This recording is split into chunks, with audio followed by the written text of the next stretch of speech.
Okay. Thanks. I'm going to let them go as soon as we come up on. We are now up. Yeah. Okay. Yeah. The Lawrence Welk show was my father's favorite. Yeah. So I grew up watching that. Oh yeah, he loved the Lawrence Welk show. All the singing, the music. I'm telling you, the honeymooners is the bomb. Oh, I watched that growing up too. That's so funny. There's a funny Mm. and that's the Lucille Ball show. Lucy. We have Reverend Thurston. Thank you so much. Okay, everybody say hello to Reverend Thurston. Let's make sure that we're sounding right on the on Facebook, and then we're gonna get this thing on the road. Hey, Good everybody. morning, Reverend Thurston. Good morning. How are you? Have a great show. Thank you so much. Thank you, thank you, thank you. Okay. You're All welcome. right. Have a great show and a great weekend. Oh, thank you, you too, hon. Thank you, thank you, thank you. All right. All right, Reverend Dr. Bishop. You know, we had a tremendous reception to tremendous reaction, shall I say? And he was very warmly received. That's it. Bishop Pearson. Oh, good. Yeah. So, Yeah. He's a cool guy. yeah, you know, well, I mean, he was talking about all the money that gets put into these churches. Hmm. You know, I mean, just all. He said, you know, basically our, you know, just it was just it was very. I think because it was so candid and people, even though we're not going to church, Hmm. and there's a lot of godlessness out here. You know that better than anybody. You know, I was telling one of my dear friends who's now an ordained minister. I told her years ago. I said, well, you know, most people don't believe in God. And she said she was incredulous. I said, honey, I didn't say that I agreed with that. I said, but if you listen to Right. people speak, you know, and I think also coming out of the church space, you know, it's something that, you know, these are discussions that you and I grew up having, right? Yes, yes, ma'am. So it's like, you know, we grew up having these discussions all day, every day. And that's Yeah. the thing. So, you know, who is God? What is God? You know, those are, Yes. I mean, and I think that particularly if you are, if your father or mother is trained in ministry, that is, Hmm. that is, yeah, these are the things that you think about. I mean, these are the things that are Yeah. discussed. Yes. So, and I said, you know, and so I said, that's, I'm not trying to, I said, you know, that's just, I said, I just grew up that way because, you know, her father was another kind of professional. So, Hmm. anyway, but it's interesting, you know, when you see all of this because it's a lot. But he was speaking directly to that, and that was wonderful to hear. You know, and it was wonderful Yes, to ma'am. hear the reception, how he, you know, just how he was received. Yes. So that was, I'm really glad because I was going to have Reverend Dr. Barber was going to be on, and Hmm. he had to cancel at the last minute. And so let me do this. Okay. I'm just sorry. You know, I'm trying to get organized. You know, my little headlines. Yes, ma'am. You know me. Well, you know what? They're headlines and then they're headlines. You know, maybe I should Hmm. start calling it between the headlines. I like that. You know, because that's really what I'm looking for. I'm looking for something else. I'm not looking for what I'm 1 minute. everybody else is hearing Yeah. or saying. I'm like, Yes. no, there's something else going on here. Yes, ma'am. You know, there's a lot more going on. So, but how are your parents doing? I haven't asked you. How are they doing? They're good. I was by the house yesterday for a second. My dad is back out on the road now, you know, preaching opportunities are opening up. So he was in Mississippi this past week and Arkansas. 30. So he's moving around again. That's, this is the longest, I think, in life that he's ever had to sit still. Well, your dad and mine, and it's driving them crazy. That's why they are running out the door. Ain't that nothing? Yeah. They're 15. running out the door. Like, get me out of here. I can't take it. 10. You know what's up. I'm like, are you kidding me? Yes, These ma'am. guys, 5. my father stumbling Yeah. out the door.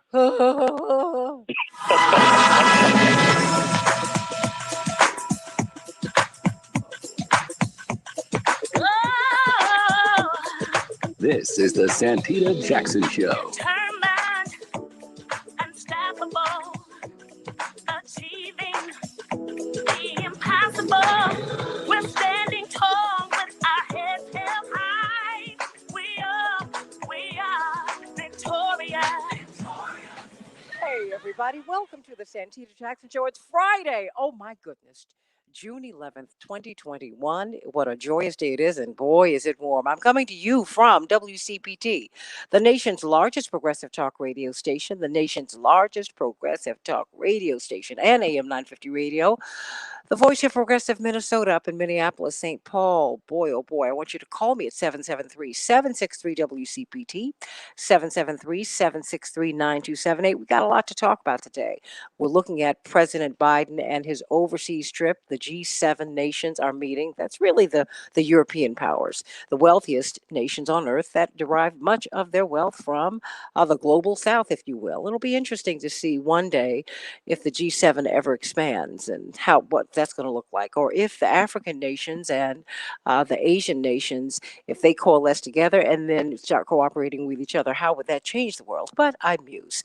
Everybody, call me or text me at 773-763-WCPT, 773-763-9278. GWC Injury Lawyers gives you the opportunity to text me, and I want to hear from you. I mentioned President Biden's trip overseas because we're seeing a tremendous rebounding of the American reputation, at least in these European countries, since he's become president. He's climbed as much, he and the view of America has climbed as much as 58 points in nations all around the world. This is according to a Pew Research study. And I want to hear from you. What do you think about that? How will that impact us internationally? How will that impact us domestically? Is it dependent upon President Biden and his personal charisma? I mean, he's known to be, and he's a really nice guy. Really, really, really nice guy. Whatever you think about his politics, and whatever you think about a lot of folks' politics, it's interesting. A lot of people whose politics you like, you get up on them and you're like, oh, not quite. But he's not like that for progressives. I mean, he's a nice guy and he wants everybody to get along. And that's being very, very well received. What will be the impact of that? And then we're going to be talking about Rahm Emanuel, the former mayor of Chicago, the former White House chief of staff. Very powerful, powerful, powerful man.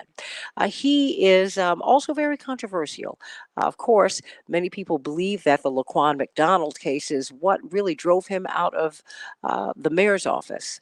But there were many other cases like Laquan McDonald, and we're going to have several of those families talking about why they do not believe he should be the ambassador to Japan. Indeed, Roots Action, Jeff Cohen, who is the co-founder of that organization, they along with 20 plus other organizations, are a driving force. They're collecting thousands upon thousands of signatures saying that he should not be the ambassador to Japan. He should not be the face of the United States any place. So, what do you think about that? How do you feel about that? I want to hear your thoughts, and just give me your thoughts. I want you to call me today. It's Friday, just get feedback Friday. I guess I'll call it that for at least for today. I want to get your feedback about the stories that you've heard this week. Whether we've talked about them on this show or not. What's on your mind? 773-763-WCPT, 773-763-9278. Vandalay down there in Brazil sending you much love. Read a really interesting story. I'm going to talk about that in the coming days about one of your top evangelists and very difficult time that she's having. Boy, oh boy. And then we've got Linda and Carol and Brian and Paula and R.A., Araya, and Eric, thank you so much for the suggestion yesterday. Eric, all of you want this show to be syndicated more widely, and thank you. So start telling everybody. And you want it to be longer. Kenneth D. and Big Bree 65 and Kenneth Rush and Daryl. I'm sending you all my love, Melissa. I'm not forgetting about you and Yolanda and Steve Mance and Andre and Shirley from beautiful Philadelphia and Linear Bob from San Jose and Vicky Wells and Willie Holly. Oh, Dave Dowling, our brother up there up in Canada, sending you much love. Oh, sending you. Oh, okay. Oh, truth, though, for sure. All right, let's get to some of these headlines so we can get to the rest of the show. Chicago, it's going to be a little muggy today, everybody. A high of 82 degrees. Thunderstorms tonight, but mostly sunny throughout the day. Minneapolis, St. Paul, 90 degrees, scattered thunderstorms. Ooh, you all have had quite the week. It's been almost 100 degrees throughout much of the week. Yes? Wow. The Dow closed up 19 points yesterday. The Nasdaq closed up 108 points, and the S&P 500 closed up 19 points. The Twins were triumphant over the Yankees 7-5. They'll be playing the Astros tonight. The Cubs will be playing the Cardinals today, and the White Sox 5, the Blue Jays 2. They'll be facing off against the Tigers tonight. Well, President Biden is having quite the trip overseas. Indeed, UK Prime Minister Boris Johnson said that the United States and the UK have an indestructible relationship. Wow. He and President Biden and other world leaders are gathering today in England for the G7 summit. If you remember, last year there was like a soft protest. They said it was because of COVID, but many of these G7 leaders really did not want to come to the United States and meet with President Trump. All of that has changed. On the docket, the global economy, including the global tax rate and aid for countries in need. Though China is not part of this club, can you imagine really what is going to become the biggest economy in the world is not part of this G7 summit, yet they're calling this, well, collectively, they're the wealthiest nations on earth. See how Europe comes together? Okay, Biden and the First Lady, Dr. Jill Biden, plan to meet with Queen Elizabeth during their trip, while Dr. Jill Biden, has her own meeting with Catherine, the Duchess of Cambridge. Vaccines are proving to be incredibly effective at stopping the spread of COVID-19 among older age groups, as are the safety protocols, washing your hands, wearing the mask, everybody. Now, the FDA's vaccine advisors are debating how urgent it is to inoculate kids younger than 12 against the virus. Most seem to agree that getting the vaccines authorized for kids is a good idea. But what do you think? I want you to call me or text me at 773-763-WCPT, 773-763-9278. 6 men from California connected to a right-wing militia face new conspiracy charges from the Justice Department for their alleged role in planning the January 6th attack on the U.S. Capitol. Since the insurrection, prosecutors have charged numerous members of far-right extremist groups in connection with the riot. More than 350,000 people in Ethiopia are experiencing dire hunger, with millions more facing high levels of acute food insecurity, according to the United Nations. The famine in the country's Tigray region stems from a conflict that began in November between Ethiopian government troops and the region's former ruling party. Sending them all of our prayers, everybody. U.S. image abroad, I told you, it has rebounded. Can't wait to talk with you about it and want to know what you think the impact of that will be upon us in the United States and all around in the business that we conduct around the world. Deutsche Bank has issued a dire economic warning for the United States. On June 7th, they issued their first report of a new series entitled Inflation, the Defining Macro Story of This Decade. According to the report, U.S. macro policy and indeed the very role of government in the economy is undergoing its biggest shift in direction in 40 years. In turn, we are concerned that will bring about uncomfortable levels of inflation.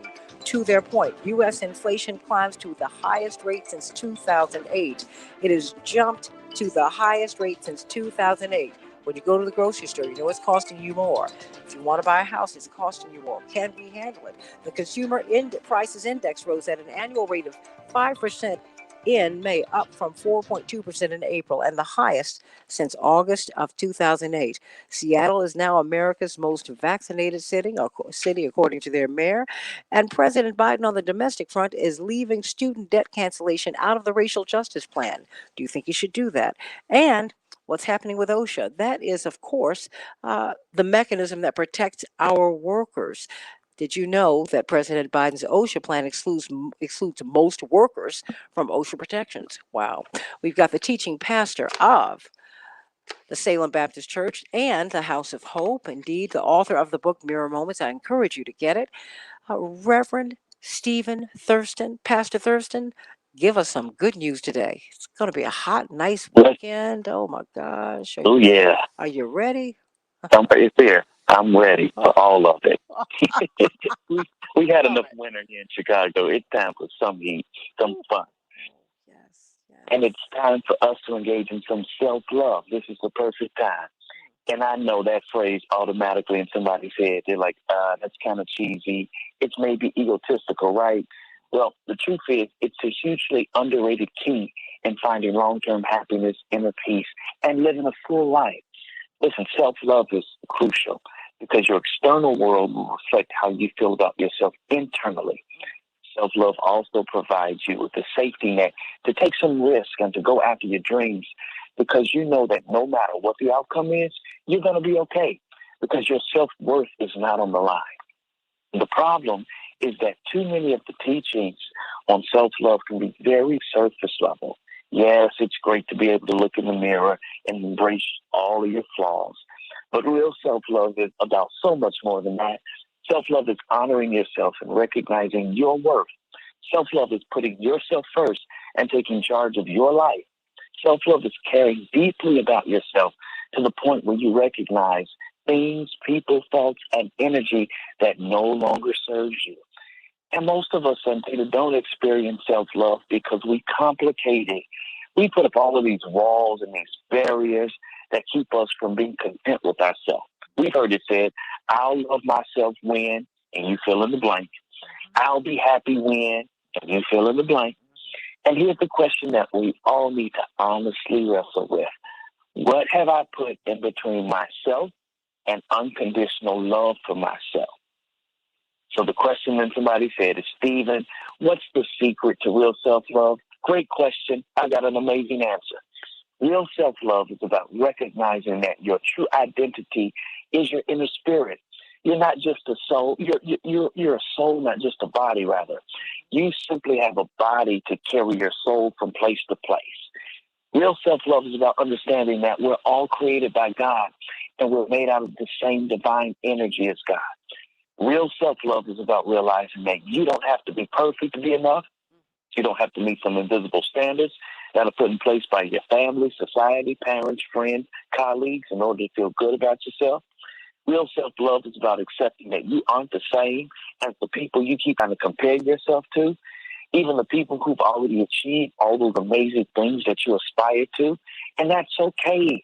In fact, it's more than okay because you know it's all a part of your purpose in the world, to be you, a once-in-humankind being, a once-in-humankind blend of interests and passions and gifts and quirks. Hey, nobody can compete with you and being you. Real self-love is about claiming your entitlement to an abundant, love-filled, joyful, adventurous, and fulfilling life, not because you finally proved yourself or you put in enough years of hard work, but simply because you were born into this world, and that alone entitles you to love, support, and prosperity, if you will allow it in and will claim it. So love yourself deeply. Don't be afraid for the world to see it. The more we can love ourselves and tell others that it's okay to love themselves too, the more there's love in the world. And Santita, you know like I know, the world needs so much more love. So let's give it by first loving ourselves. I love it. What the world needs now is what? Love, Love, sweet love. That's the only thing that there's just too little of.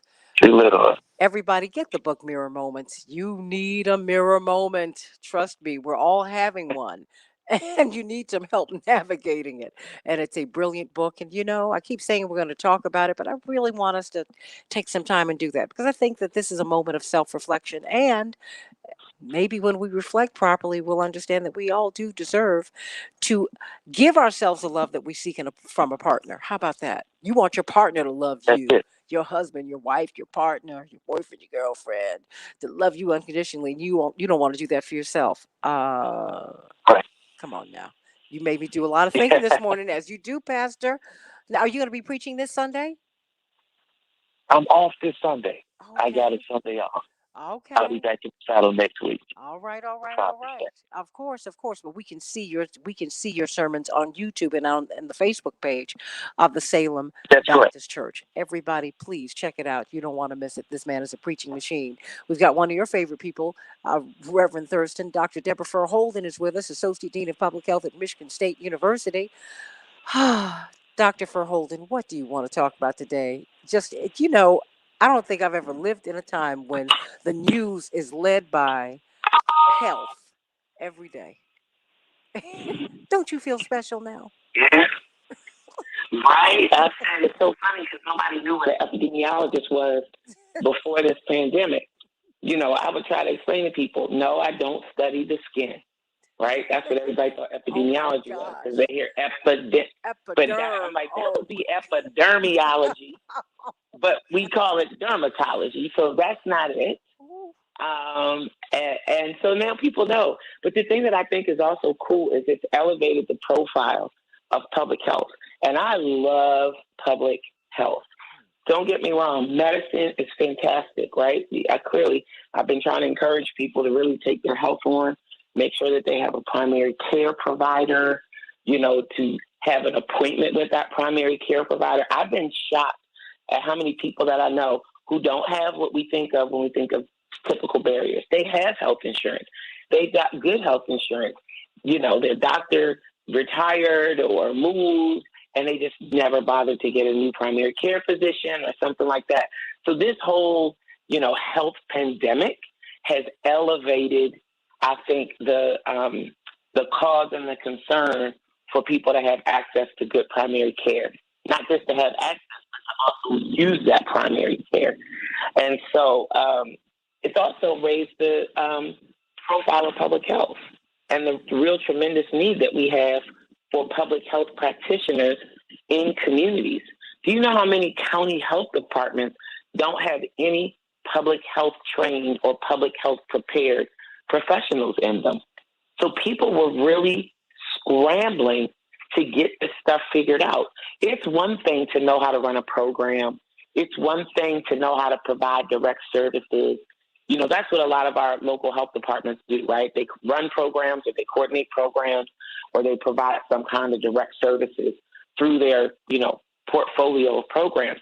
It's something altogether different to know how to put in the infrastructure to mount a community response, right? And I've been calling this the business case for preparedness and equity. And so it's interesting to me because this year, enrollment in public health programs has skyrocketed.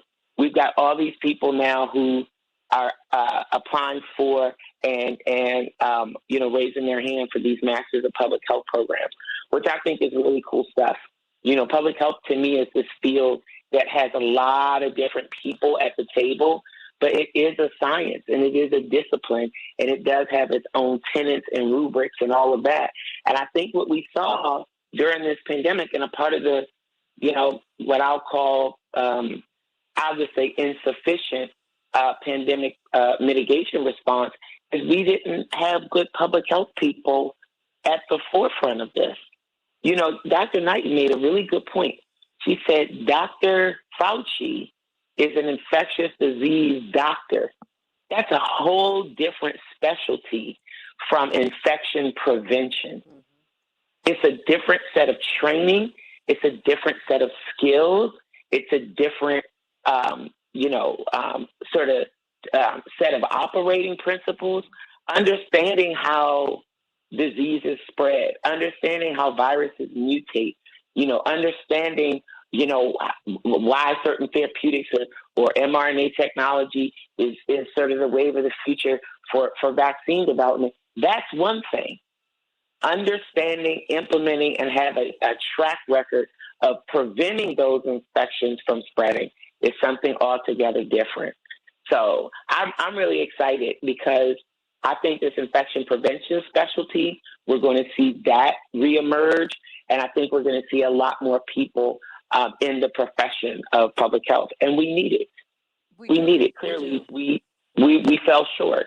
And we need more people from different backgrounds who understand the particulars of various communities, because every community is not inferior, it's not superior, it's just what it is. We all adapt to our environments, and we brought those adaptations into this country, whether we were dragged here into slavery, whether we were already here because this is the indigenous people's land, or if you brought things from Europe or India or Africa or any place else, as we have continued to grow as a nation.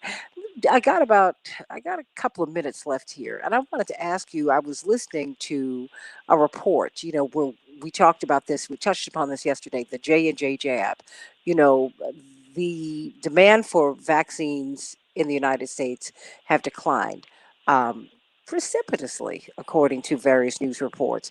And so now they're trying to figure out what to do with these vaccines. Yesterday, you brought up something that was so important with this need for these vaccines all over the world, distribute them quickly before they go bad.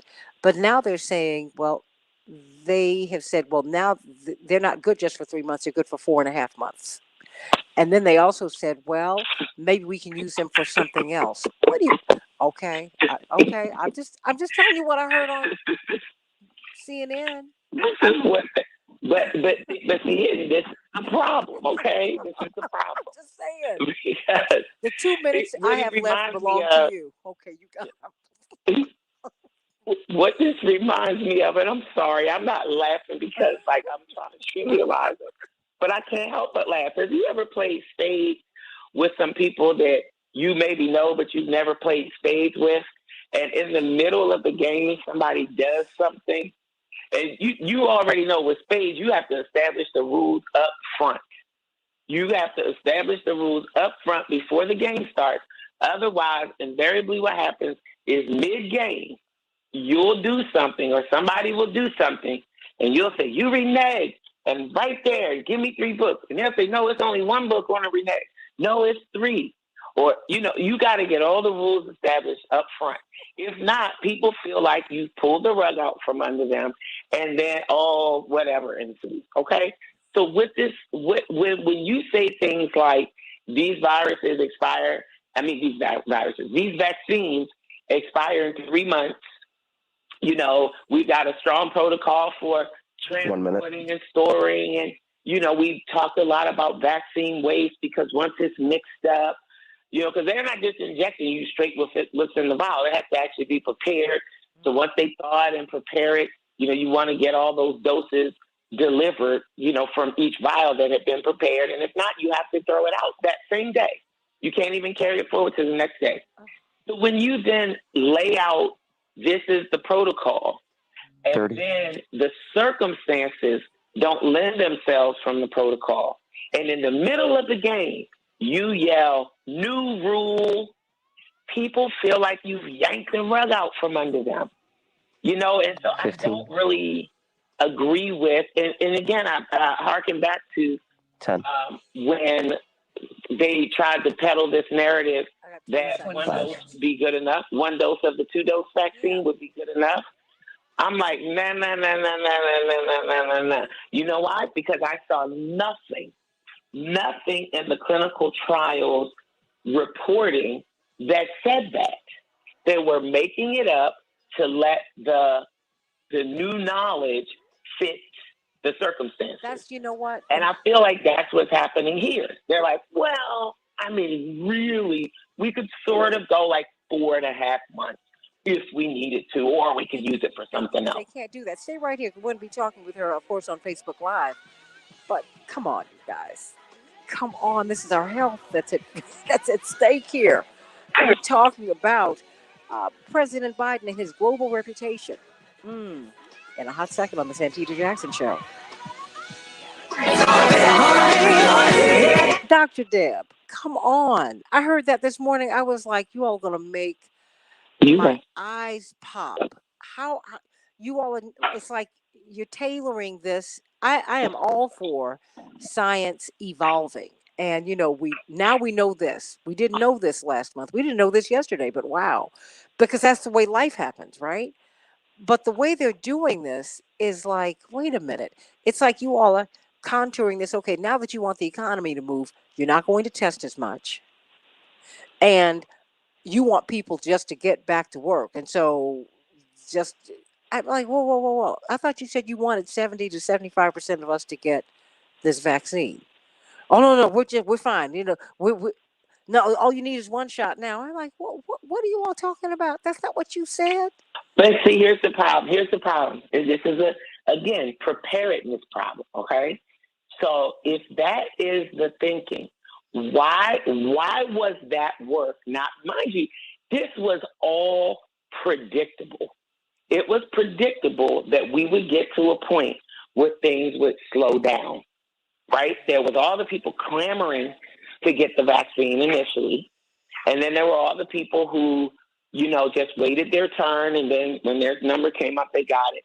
It was predictable that we were going to have, this is based on all the pre-polls that were done and everything, that we were going to have this population who was going to be a no.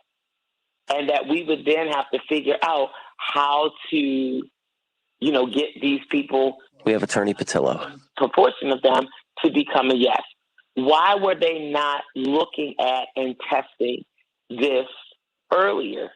They waited until now it is the circumstance, and now they're retrofitting this new explanation on the circumstance. Because we've got vaccine that's about to expire, they've now come up with a convenient explanation called, oh, we think it'll actually still be okay. And again, because the population we're dealing with are the people who've been a no or are still on the fence, I just think it's bad. It's just bad. It's bad public health. It's bad government. We have Attorney Hoffler. Bad planning. It's not fair to people. And all of these things, I think, are only helping to dig people's heels in deeper on their no. But Dr. Deb, when I think of the healthcare workers throughout the country, we see them down in Houston, but all over the country, most healthcare workers have refused to get the jab, right? That having been said, but I would feel some kind of way had I gotten it. Because I'm like, wait a minute, you all keep changing this thing around. And now you're saying we can mix, doses, mix Pfizer with Moderna and AstraZeneca. And like, whoa, what is this? See, those are the things that make me go, wait a minute. I don't like the way this is going. I don't. And I just need them to sit down and say, just be transparent, come clean. And we have Attorney Connolly. I just, I got about 30 seconds. Remember that? No, please. All right. Remember the outset. The outset of this was the information that this was even happening was withheld from us. 30. Big people. And when you withhold information from them, think about anybody in your personal life. When somebody withholds information, I consider that a lie of omission. Oh, yeah. When there's something that I want or need to know and you purposely withhold it. 15. It's a lie of omission. And so we've just got to stop omitting information lines 10. or treating people like they're not big people. Because people are big people and they make choices. 5. That's why we have you. Because that's why whenever these issues come up, people want to hear from you, Dr. Deb, on the Santita Jackson Show. Yeah. We love you. Yeah. Love you back. Have a great rest of the show.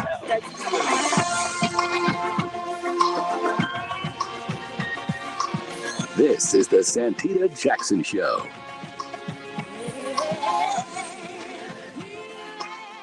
Hey, everybody. Welcome back to the Santita Jackson Show. Call me or text me at 773-763-WCPT, 773-763-9278. You know what you do, what you need to do. Lorraine, put that number up there for us, 773-763-WCPT, 9278. I want to hear what you think about the global confidence that people now have in the United States.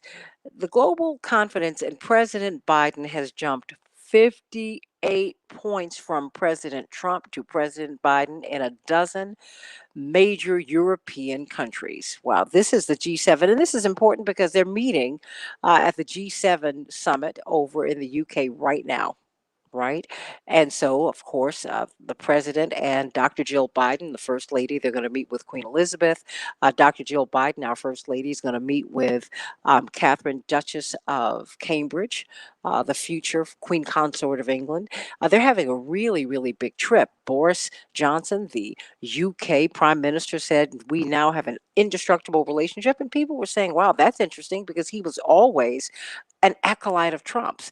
But if you look at Sweden, Belgium, the Netherlands, Germany, France, Italy, Canada, Spain, the UK, Australia, South Korea, Japan, and Greece. Now, mind you, those are not all the countries in the world. The G7 is just a small portion of the countries in the world. Okay. They're not even the most mineral rich countries in the world, but I digress. They are driving the world's economy and the world's culture, at least at this point in history. And they are saying, we like this guy. How will that impact commerce? How will that impact how we relate in the world? Of course, we've got attorney Robert Patillo, host of his own show on WAOK this Sunday from 1 to 4 Eastern Standard Time. He's also the Southeastern Regional Director for Rainbow Push. We've got attorney Erin Connolly, brilliant political strategist, the co-founder of Covenant Strategies, and we are so excited to have her. Brilliant, brilliant political strategist and organizer. But I want to start with you, Attorney C.K. Hoffler, the president of the National Bar Association, and of course, chair of Rainbow Push. I go to you because many of you might not understand. CK thinks in a couple of languages because she's not lived in the United States always. She's an American, yes, but she's gone to school in Switzerland. She's lived in Canada. So it's a different thing, CK, Attorney CK Hoffler, when you see the United States through someone else's eyes. When you read the German Time magazine, right? When you read Canada's version of Time magazine, because it's a little bit of a different take. What are your thoughts about this news that the swing has been so drastic in America's Well, favor? absolutely. Good morning, Santita, and this wonderful panel. Well, it's not surprising at all. I think that just from a global perspective, when our former president was in office, there was such a lack of confidence. There was really just disbelief that he was the president of arguably the most powerful country in the world. He was, in fact, in many eyes, the most powerful person in the world. And throughout the world, globally, people were incredulous, and this is in their words, not mine. I'm just going to repeat what people felt, was that this kind of a fool was at the head of and was making major decisions that impacted the world during his tenure. And not everyone felt that way, but a lot of people felt that way. Even people who stood in solidarity with him felt that he was foolish, that he had the wrong temperament for serving as president. But they felt also that he was able to wield power in a way that other presidents in recent history hadn't done. So I think the lack of confidence in the former administration on many levels existed even with those who stood in solidarity with him. So now that we've got Joe Biden, who is someone that many of them knew, not only because he was vice president of the United States under Obama, but also because he was someone who brokered deals. He was someone who traveled the world as a U.S. senator, and he was a well-known entity. He was known as someone who would reach across the aisle. He was very likable. He was very affable. He was someone who would try to broker deals and did successfully broker deals. So there was a sigh of relief when he won because the world was standing on tension, pins and needles, because of the approach and policies implemented during the Trump administration. And they felt that the former president was unstoppable, and no matter how ridiculous, no matter what he said globally, no matter how many people he offended, that there was no one that was going to stop him. And that put a lot of fear in the international community in terms of the future of the world because of the role of the United States. So now people have breathed a collective sigh of relief. It's not getting back to business as usual because the world is different.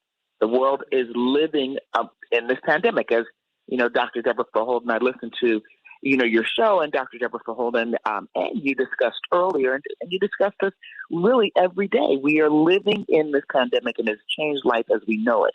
But they feel there's a sense that President Biden is the person to bring us back to some decency and to put this world on a different level, recalibrate, because many feel we were going down the toilet. And so I think this is not surprising. As you said, I did grow up overseas. I didn't do anything in the States. So I went to college. And the perception of the United States, good, bad, or it was just a reality, was not always great, but there was more confidence historically in what the United States was doing. We were more of a stabilizing force, whereas during the Trump administration, people felt we were a destabilizing force. So I'm not surprised at all. I think it's a good thing, and I hope that it continues. Attorney Robert Patillo, what say you? What are your thoughts about this? I mean, you're now seeing, from this Pew survey that Biden's approach to global climate agreements more popular than President Trump, said he actually is personally more popular. And yet, interestingly enough, when you dig down into it, there's some other issues that are going on. You have younger people in these countries, in these G7 countries, about 12 of them, really European countries and Japan, who don't have they don't have as much faith in our political system. They're a little bit more skeptical of the United States. I mean, we've got the present impact of the Biden presidency, but where do you see this? How do you think this will impact us now and in the future? Well, it's going to take years for us to regain the global confidence that we once had. I do a lot of commentary on international television because, normally the petty political arguments in America kind of get pedantic at best. There's a genocide of the Uyghurs going on in eastern China, and you have people on the conservative right talking about cancel culture and Mr. Potato Head. So you try to stay away from American commentary as much as possible. But internationally, the issue is that there was a period of time where America was trusted with global hegemonic leadership. So after World War II, heading into the Cold War, Europe was rebuilding, Southeast Asia was rebuilding, the Middle East had been partitioned and cut up, Africa and South America were still considered simple resource vassals. So America was left and put in charge of the national security of the entire Western world. European countries were for the most part demilitarized. Countries that had been in war since Charlemagne all the way up through Hitler have figured out that if you put America in charge, you can prevent these global wars from happening every 10 or 20 years and put them in charge of the New World Order. But with great power comes great responsibility. And what the election of Trump did was shake the international community to the fact that we are one American election away from perhaps World War III. We are one American election away from crashing the global economy, from an out-of-control pandemic, which normally America would step up and step to the lead on, being left to each country to basically fend for themselves. So if you are a young person, if you are 18 or 24 years old in Brussels or in Frankfurt, you look at America far differently. You look at America as a country that is on the descent, not the ascent. You look at them the same way that the Ottomans were looked at in the early part of the 20th century, as the sick man of Europe, as a dying empire. And before that reason, we've seen global authority, particularly within the EU and NATO and the UN, start moving away from Britain, the U.S., because Britain has the same issue with Boris Johnson with the Brexit movement of losing that authority on the international stage.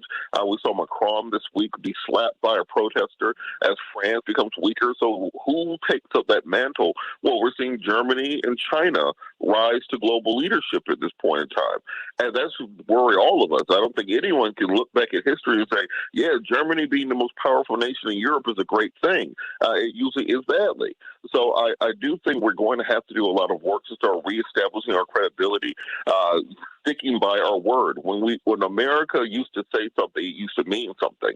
But now when you see President Obama agree to something and then President Trump pull directly out of the Paris Climate Accord, President Obama and President Bush work together on the Iran nuclear deal. President Trump pulls out of it with a pin. You negotiate the TPP, the Trans-Pacific Partnership. President Trump pulls out of it. So how can any nation on earth, in good faith, negotiate with America, knowing that we are one election away from electing Ron DeSantis or electing Diamond Silk or some of these other people as or Candace Owens as president? No, you're going to start looking towards nations that have more stable democracies, and those or have more stable leadership where, you know, year after year, election after election, you're going to have the same leadership. And China with President Xi, where he's going to be president for life, has a very stable government to work with. Germany, where you had Merkel for over a decade, and before that Helmut Kohl for over a decade, that's a very stable place to put your eggs in that basket. Versus Britain, where you're going through Tony Blair all the way through Boris Johnson now, that's an unstable place. So the traditional Western powers are now looking in different directions for leadership, which puts America in a very rock place, because now we're a aging and decaying power, but we still have the biggest military on the world. So we're a bully who's starting to lose strength, and usually bullies who lose strength start hitting out. Aaron Connolly, your thoughts about this? I mean, now we've seen them rework or strengthen the Atlantic Charter, you know, which is from the Second World War. It's a very different world than the Second World War. But we're seeing this confidence in President Biden really to surge. Is it confidence in him, the United States, or both? I think it's a collective sigh of relief that the world had, along with many Americans, when Joe Biden was elected. And it's, I think, an immediate response to the fear that Trump incited. And good morning to you, Santita, and the wonderful panel. I'm so glad that we're talking about our world power and how we can best use it.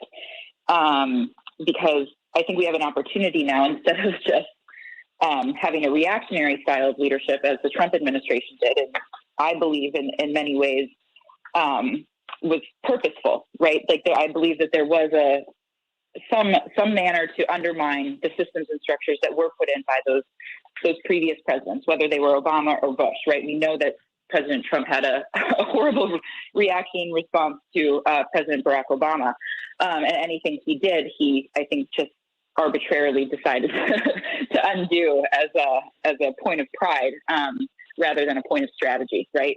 So I think it's just a sigh of relief that we have a grown-up in the White House again who can make strategic decisions, who can clean up some of the damage that's been done by the Trump administration from a geopolitical sense in the military side.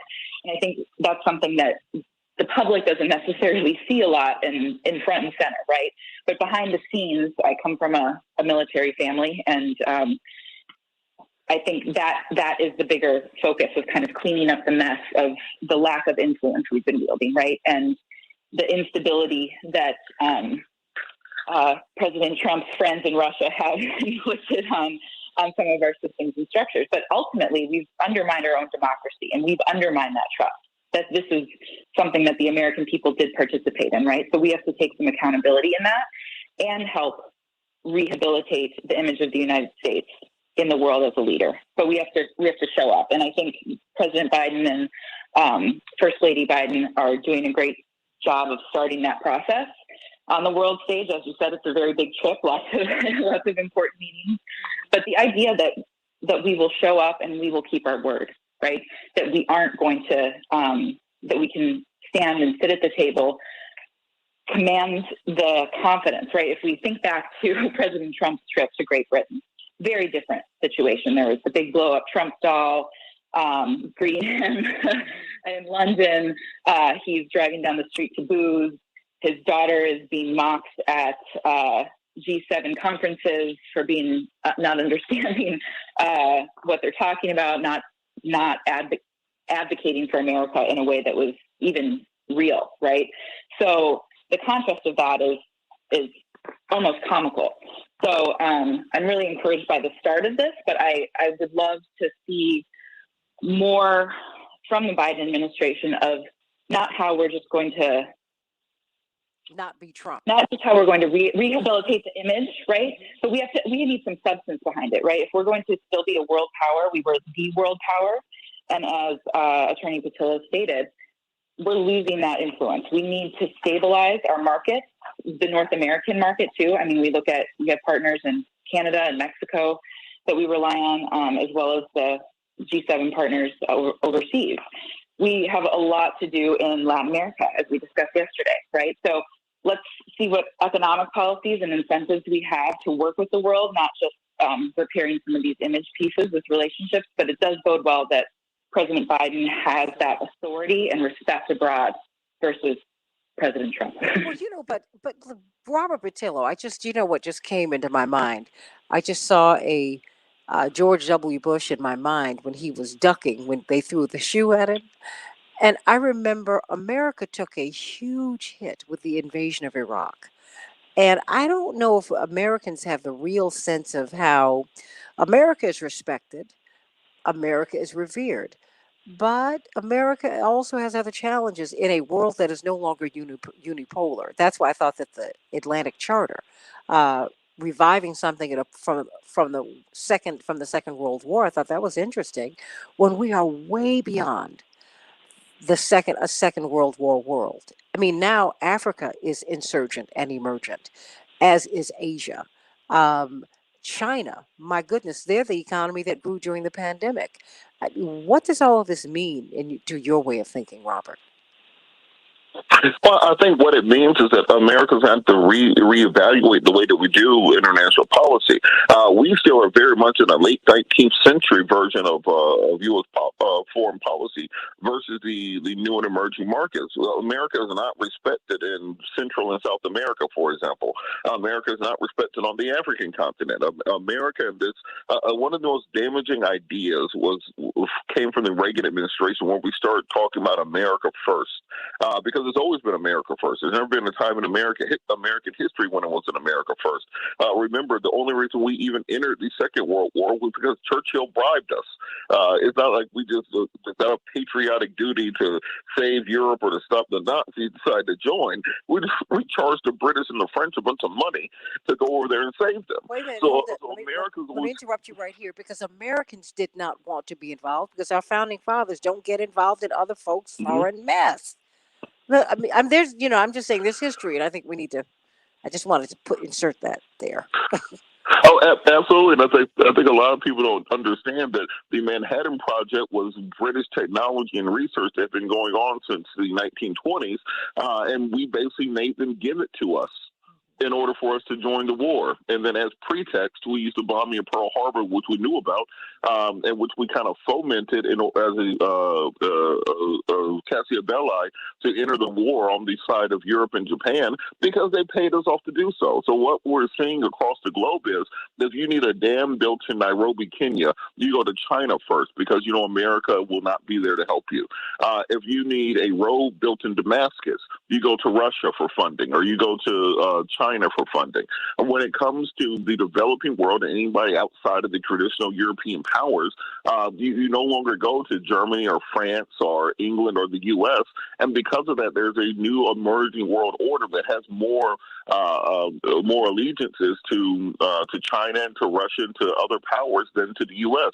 If you go to the Caribbean right now, to Jamaica or to Haiti, you'll see entire schools built with Chinese writing on them. You'll see businesses and sports stadiums and arenas that have Chinese workers there. So what America has done is become profligate and allow our global leadership to fade away. And now we are exactly where we said we wanted to be, which is America first and America alone.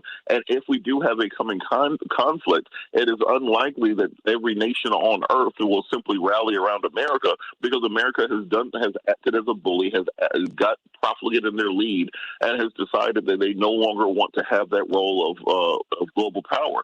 And let's remember, it's not that America's particularly special. It's just America's far away from everything else.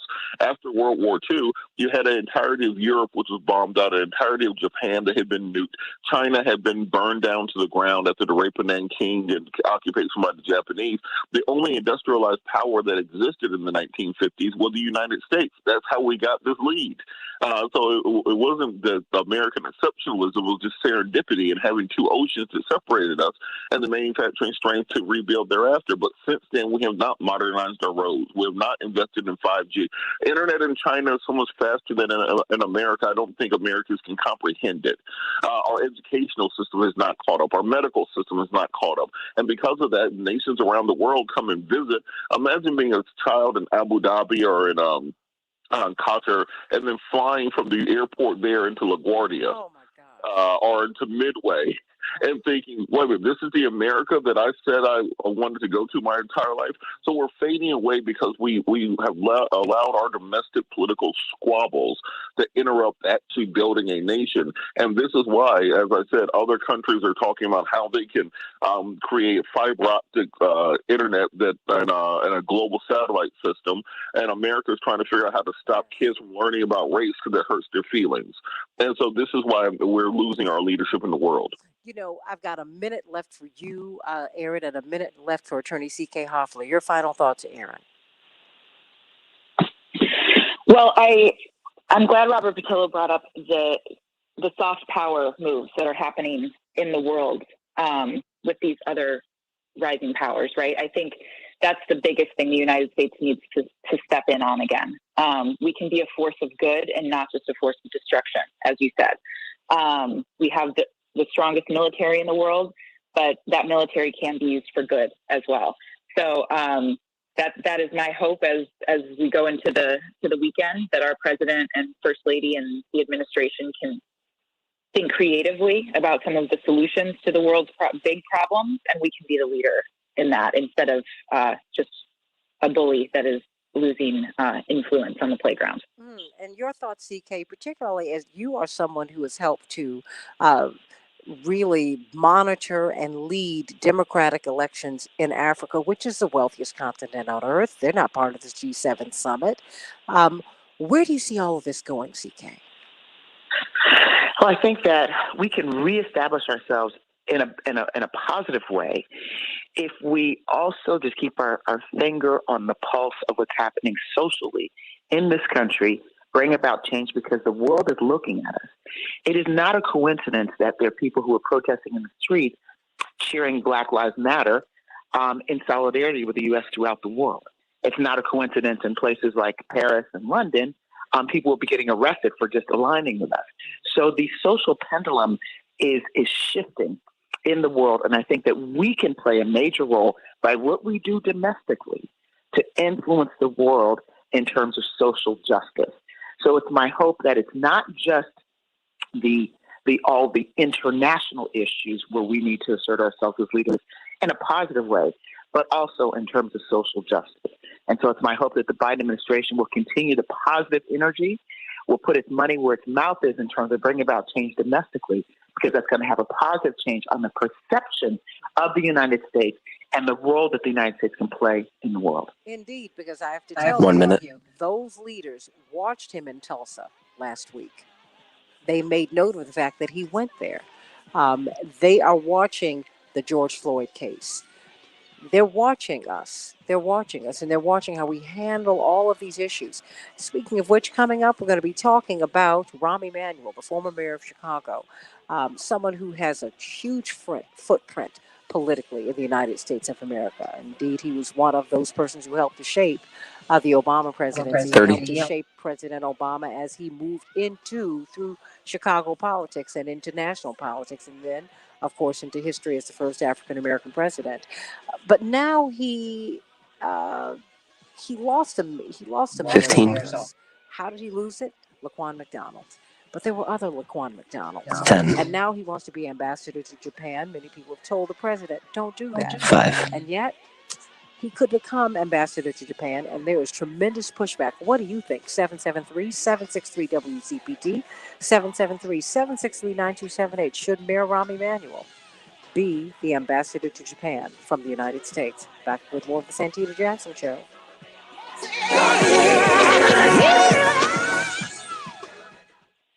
Thank you all. Thank you. You know what? I've got Aaron, thank you so much for being with us today. I and Robert and CK, I've got three siblings of those who were killed during the Emmanuel years, and they all believe that he was responsible. Certainly, his administration was responsible for the cover-ups of the murders of their beloveds. And so we're going to talk about that, and then we're going to have Jeff Cohen to talk about that as well. I have to tell you, I was speaking with one of these survivors, and CK and Robert and Aaron. What was so devastating was how you could hear the pain. It's not a one and done when you lose a loved one, particularly to murder. These people are still hurting, and their families are hurting. And it's a lot. It's a lot. So, Aaron, I'm going to let you go. I want to thank you so much for being with us today. Thank you. No, thank you. And we're going to be doing a few things on Monday night, so I'm going to let you know about that too. And Robert, I'm going to let you go. But I need you on Sunday. Hello. All right, I'll be there. Okay, don't you stay there on Sunday. All right, y'all have a good day. Hey, you too. Thank you so much. Have a wonderful day. Hey, bye. Thank you. CK? Yeah. Okay, I need you to hear their stories because as someone who would be their lawyer in these cases, We have Mrs. Winters. Okay. I want you to hear because there's just so much pain here. Mrs. Winters? Yeah. Hi, I can hear some feedback. Do you have the radio on? Oh, good morning. Could you put the? Yeah, I'm actually in the car. Okay. Okay, very Because good. I have my headphones on too, so I hope that's good. No worries, and if you could roll up the window, I don't want you to be cold. Okay. I don't want you to be hot, but if you could do that, that would be great. And I want to make sure that I'm pronouncing your name correctly. Araywa. Yes, Araywa. Yes. Look, I've got one of those names, Yes. Santita. So trust me. Someone sent. I'm like, my name is like in a few places, and this man sent me a note to Santina. I was like, what? Why? Where did that come from? Okay. We have Mrs. Bland. Mrs. Bland, how are you? Miss Kenyatta? I'm okay. Okay, Yes, you ma'am. doing all right? I know I got you up. She worked until real late last night. And I'm so glad that you're there. But you're joining attorney C.K. Hoffler. She's the president of the National Bar Association, which is the largest and oldest black bar association in the world. She is the president, and she really is the advocate for and the voice for more than 65,000 black lawyers all around the world. And she wanted to hear your stories, and I just felt that it was important because many of us don't realize just, after the story is hot and it cools off, you're still living with the pain. And what she has done is she has been looking at these cases, and I just wanted her to hear you and weigh in after you all tell your stories and make your case about why Merritt Rahm Emanuel should not be the ambassador to Japan. I mean, he would be the face of the United States, everybody, in Japan, and one of the largest economic powers in the world. Indeed, China and Japan hold a little more than half of the U.S. debt together. They go between 25 and 26%, each of them. Jointly, they hold more than half, just a little more than half of America's debt. So Japan and China are not just some standby, one-off players here. They hold a lot of debt. This is a big position. And he's someone who's known for being very aggressive. When my brother was in Congress, boy, he had a time with Mayor Rahm Emanuel. Because he's very, very aggressive. And you get into Congress and you find out that, you get pulled for $100,000, $200,000. For the party, because that was his job. That was one of his jobs, head of the DCCC. And so, it's a lot, sending dead animals to people, dead rats, stuff like that. He has a lot of people who don't like him a lot.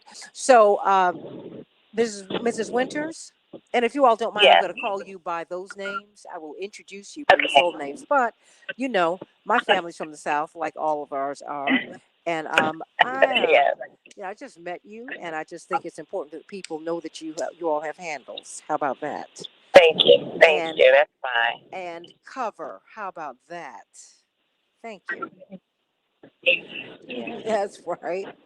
That's right. That's right. So thank you so much for being with us today. Who do we have, Paul?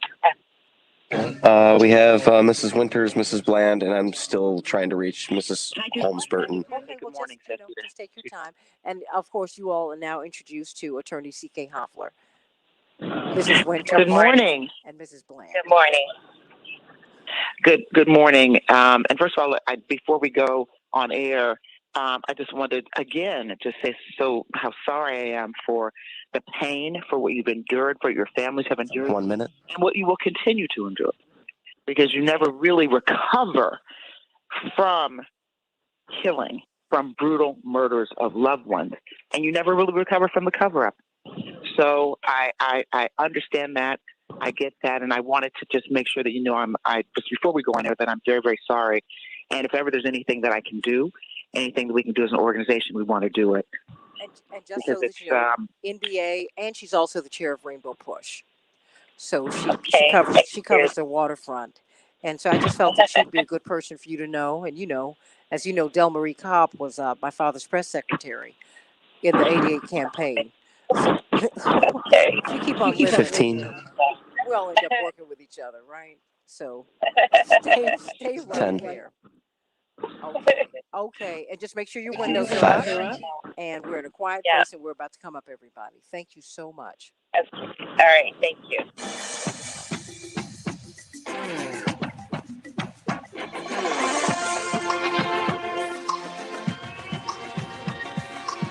This is the Santita Jackson Show. Hey, everybody. Hey. Welcome back to the Santita Jackson Show. It's Friday, June 11th, 2021.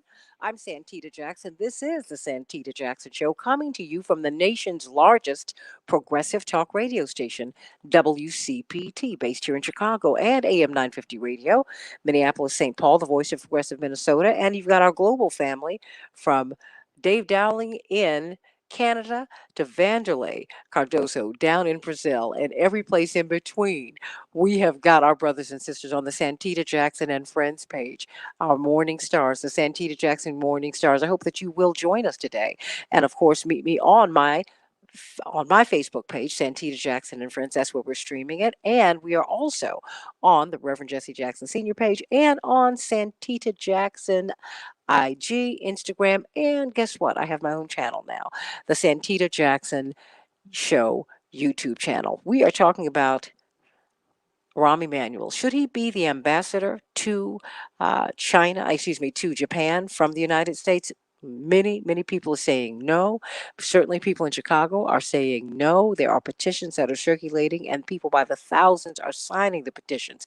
We're going to hear from people who've been directly impacted by the actions or the inaction of the Emanuel administration. Certainly, I will not say that he murdered anyone, but his administrations oversaw cover-ups of murders by police officers, and that is problematic by a whole lot of people. There was more than one Laquan McDonald, everybody. So we got to talk about that on the Santita Jackson Show. I want you to call me or text me at 773-763-WCPT, 773-763-9278.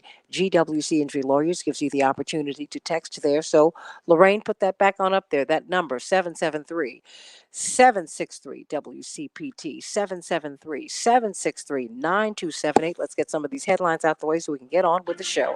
Chicago will have a high of 82 degrees today, mostly sunny, storms tonight. Minneapolis, St. Paul, 90 degrees, scattered thunderstorms. We all have had quite the warm day. Excessive heat warning yesterday. I pray that everybody is all right. The Dow closed up 19 points yesterday. The NASDAQ closed up 108 points, and the S&P 500 closed up 19 points. The Twins were triumphant over the Yankees 7-5. They'll be facing the Astros later on tonight. The Cubs will be facing off against the Cardinals today. And the White Sox, well, they were triumphant over the Blue Jays 5-2. They'll be facing the Tigers tonight. Of course, President Biden has been meeting with the G7 leaders. They have started their summit.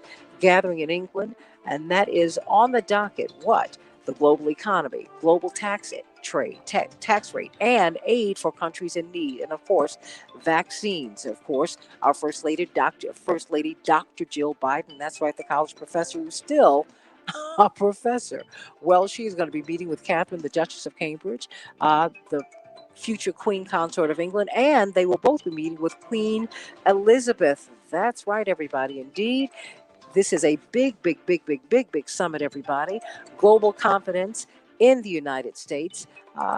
Because of the president's popularity, has jumped 58 points from Trump to Biden in a dozen countries, in Italy, in Canada, in France, really mainly European countries. I wonder how that is going to impact us. If you want to hear the conversation we just had, go to WCPT820.com/Santita for the podcast of the show. We just had a wonderful conversation about it. Uh, Boris Johnson has hailed the UK's indestructible relationship with the United States.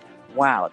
But in the meantime, Deutsche Bank Deutsche Bank has issued a dire economic warning about the United States of America. They have a new report, Inflation, the defining macro story of the decade. They say that U.S. macro policy and the very role of government in the economy is undergoing a huge shift, and they are worried about inflation. Indeed, inflation has risen, now has grown more than it has since 2008. And we're seeing that President Biden is under fire now, even as he is overseas, for leaving student debt cancellation out of the racial justice plan, everybody. And OSHA, these new OSHA rules have excluded most workers from COVID protections. That's really the headlines in between the lines, in between the headlines on the Santita Jackson Show. Let's get right to this issue, everybody. What about Rahm Emanuel? He left office a very, very unpopular mayor. This was indeed his dream job. He always wanted to be mayor of the United States of Chicago, and indeed he got it. What a lift he got! He was able to really get a tacit endorsement from then wildly popular President Obama, who's still wildly popular today. They launched his campaign effectively from the White House. That's right. And he walked right in Chicago with that endorsement, and he became mayor on the strength of the black vote. But things went south pretty quickly. Indeed, we saw that he was lavishing money on wealthy neighborhoods and pet projects with public dollars.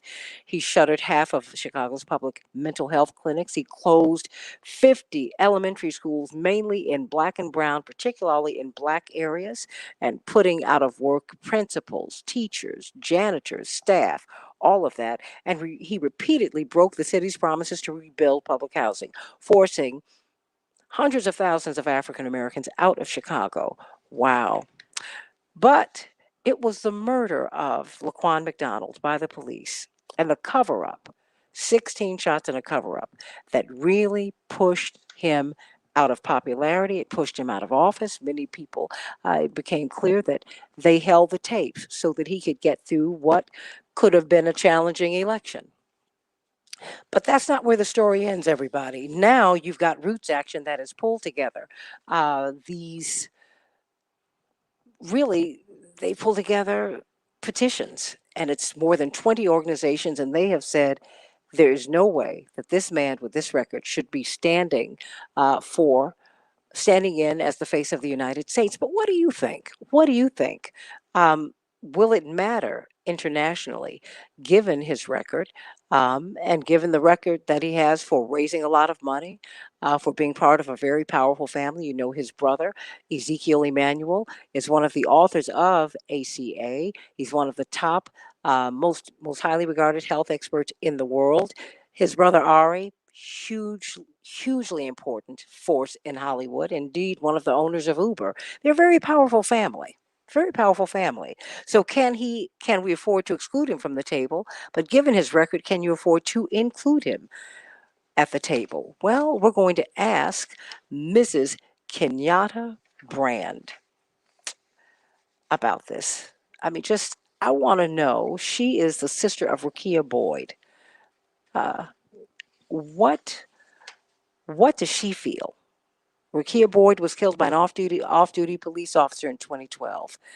This officer was drinking and driving, and he saw some young people in the park, and he started shooting, and he killed Rakia. What about what about her story? What about Mrs. Arewa, Karen Winters? She had a loss. She's the aunt of Pierre Lurie. I mean, killed by the Chicago police 5 years ago in April. What do they have to say? They're saying, no, I don't think so. Mrs. Winters, Mrs. Bland, welcome to the show. Let me start with you, Mrs. Winters. Thank What, you. I mean, Yes. because there's been a lot of pushback, and of course, Attorney C.K. Hoffler has stayed with us, the president of the National Bar Association and chair of Rainbow Push. Mrs. Winters, your thoughts? Well, it's interesting that you read out some of those things that he were successful at, but for me, when I first heard about the announcement, I was kind of mystified by it because it was also in the when we were dealing with the George Floyd trial and aftermath, and so we have President Biden and Kamala Harris supporting the George Floyd Policing Act, Justice and Policing Act, and so that was a takeaway from me. Like, you can't in one breath support such an act that was, that came out of the murder of, an African American man. And if this happens so often in our country, not just in Chicago, not just in Minneapolis, we see it every day played out on the news. And then you turn around and want to appoint someone who in his own city had a George Floyd and many George Floyds. And with the whole Laquan McDonald piece, his career did hinge on that. And he did cover it up because he was being zealous, because he knew had that information come out about Laquan McDonald, there was no way the people would have elected him for mayor for a second term. So it just speaks to me about his character, his lack of integrity. I mean, someone lost someone. Our city, when the city found out, we were traumatized. And so I understand, he can raise money and do all those things, but I'm sure there's some other qualified person that can do the same thing that does not have the background, so to speak, that he has. And another thing about Rahm Emanuel, the Department of Justice came in Chicago in 2016, 2017, and they did a report on our police department, and they found many, many, many things, and systemic racism as well as the mistreatment of Black and brown people, from excessive force to how many people were dying in foot pursuit. And so I was a part of the Campbell plaintiffs that filed the first lawsuit against the city for the consent decree. Rahm Emanuel didn't want it because he did not want change. He wanted things to stay as they were, but he left his office touting him being a part or instrumental part of the consent decree, and that just wasn't the truth. So he lacks integrity. He's not a very honest individual, and that's a very powerful and prestigious position. And I just personally don't want to see him in it. And when my nephew was killed, he was mayor at the time, and I remember someone called me. Well, first of all, our political officials here never give a public apology. It's like at the end of the day, we still lose. We still lose someone. And I see other cities, giving apologies to, families when they lose someone. So we didn't get that under this mayor. But someone called me and said, well, Rahm has been reaching out to families. Did he reach out to your family? And I'm like, no, he picked and chose the family who he was comfortable with. I'm very uncomfortable with my family because we were raising a lot of ruckus around what happened with my nephew. So, no, and to be perfectly honest with you, I didn't want to post Laquan McDonald. I didn't care to meet with them anyway. So I just feel like President Biden, will be doing a disservice to all the families who've lost someone to police violence. And I know that's not the only thing, and I know it just should not solely hinge on that, but for me, it does. And I would be very, very upset, and I would be questioning his candidacy as our president, along with Kamala Harris, if they appoint if Rahm Emanuel is appointed as ambassador to Japan. Why would you question their presidency and their vice presidency? just because of where we are, this is a call across the country for reform in our policing system all across this country, and so it is very heightened right now. People are very sensitive right now. People are very sick and tired, and they said during the George Floyd trial, 181 people were murdered by police. And I don't know what the breakdown is, but I can assure you a majority of those individuals were African American and brown people and Latinx people. And so we have a problem in this country. And so I just see I see Rahm Emanuel as being a face of part of the problem. And so that's why I feel like if Joe Biden, and I don't know, maybe he just wasn't fully aware of, his Mayor Rahm Emanuel's backstory. And that's why I'm glad that Ruth came out and called for these petitions and called for these videos to, expose Rahm Emanuel, for the farce that he is. But yeah, I just because this is where we are in this nation, and it is a hot topic. It is a reckoning happening, and so I would be very concerned. I'll be very concerned. Well, let's be very clear. Everybody knows who Rahm Emanuel is when you get to Washington. Be very clear. So no one does not know this man, and so known as Rom. Not know who he is. Yeah, not know who he is, but know this whole backstory that we have here in our city with Laquan McDonald. Oh, they know that too. That was an international story. I mean, just like George Floyd, because it was so shocking, and I kept hearing that when you see the tapes, because remember, other people had seen the tape sometime before. They said, "Oh, this is bad." Yeah. Everybody knew it was bad. Yeah. Which is why he convened. Yeah. Remember, he had 3 meetings with the politicians, with the preachers, and with some other leaders, and it was bad. It was bad. It was awful, and it got him, and he lost his seat over that, and Whoa, what a convincing case you put. I mean, we're talking with Mrs. Arewa Karen Winters. Her nephew was killed by the Chicago Police Department in 2016, and she wants justice. It was covered up. And you know what, Mrs. Kenyatta Bland, you doing all right? Yes, I'm okay. Mrs. Kenyatta Rosamond Bland. Of course, she is the sister of Rakia Boyd. And, I have to tell you, when I spoke with you last evening, I could hear the pain. I could hear the pain. This is not something that you just get over. So, I mean, just given what was not done to get justice for Rakia, when you hear that the former mayor could become could become the ambassador from the United States to one of the most powerful countries on earth, how does that make you feel?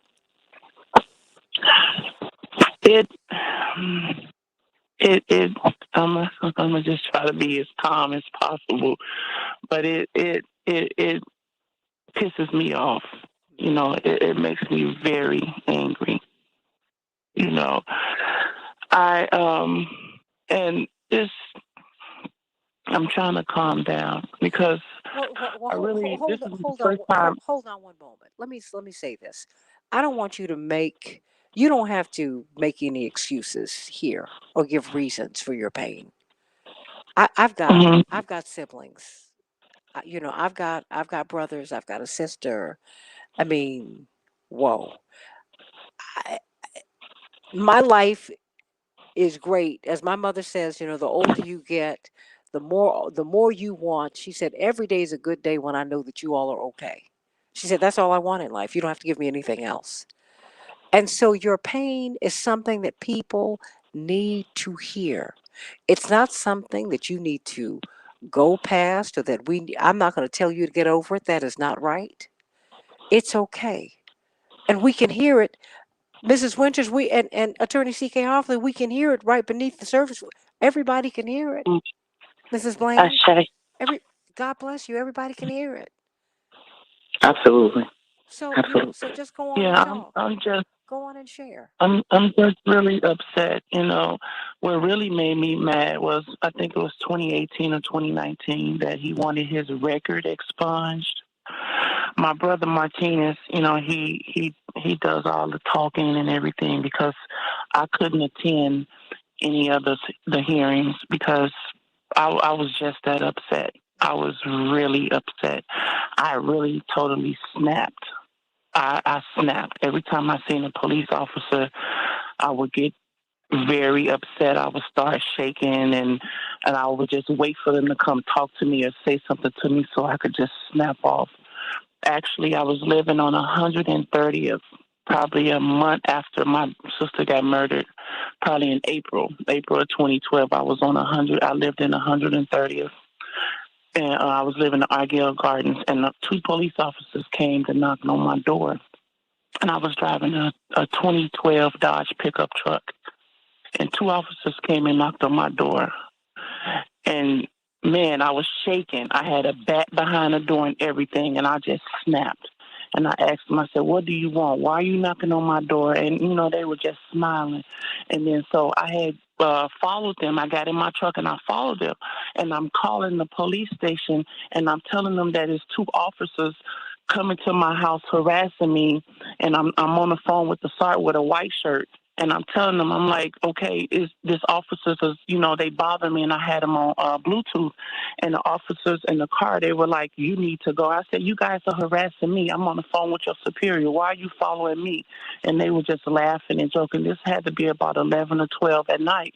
And, that kind of like pissed me off.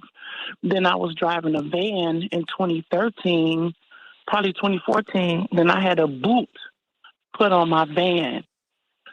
So me, I'm thinking that I was being targeted. I don't know if it was a coincidence. I didn't have any parking tickets, and so they just started making me even, hate the police even more.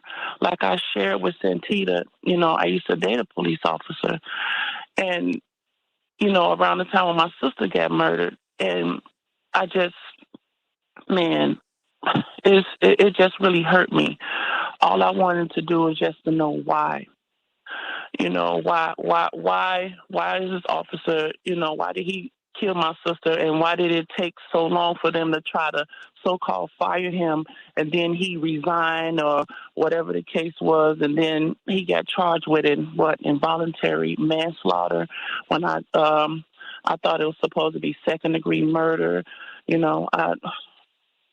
just, I'm hurting. And it seemed like I'm hurting more now. Before, it didn't bother me, but it's hurting me now. When I seen that tape of Laquan, when I seen George Floyd, Sandra Bland, I keep getting triggered. Every time when I'm hearing people are getting stopped by police officers, and you seeing the dash cam, like the lady that was in Evanston, the pastor in her white Lexus. Every time when I'm seeing this stuff, it's just it's killing me on the inside. My husband, he's a Vietnam vet, and I go to the VA, so I drive my husband's car.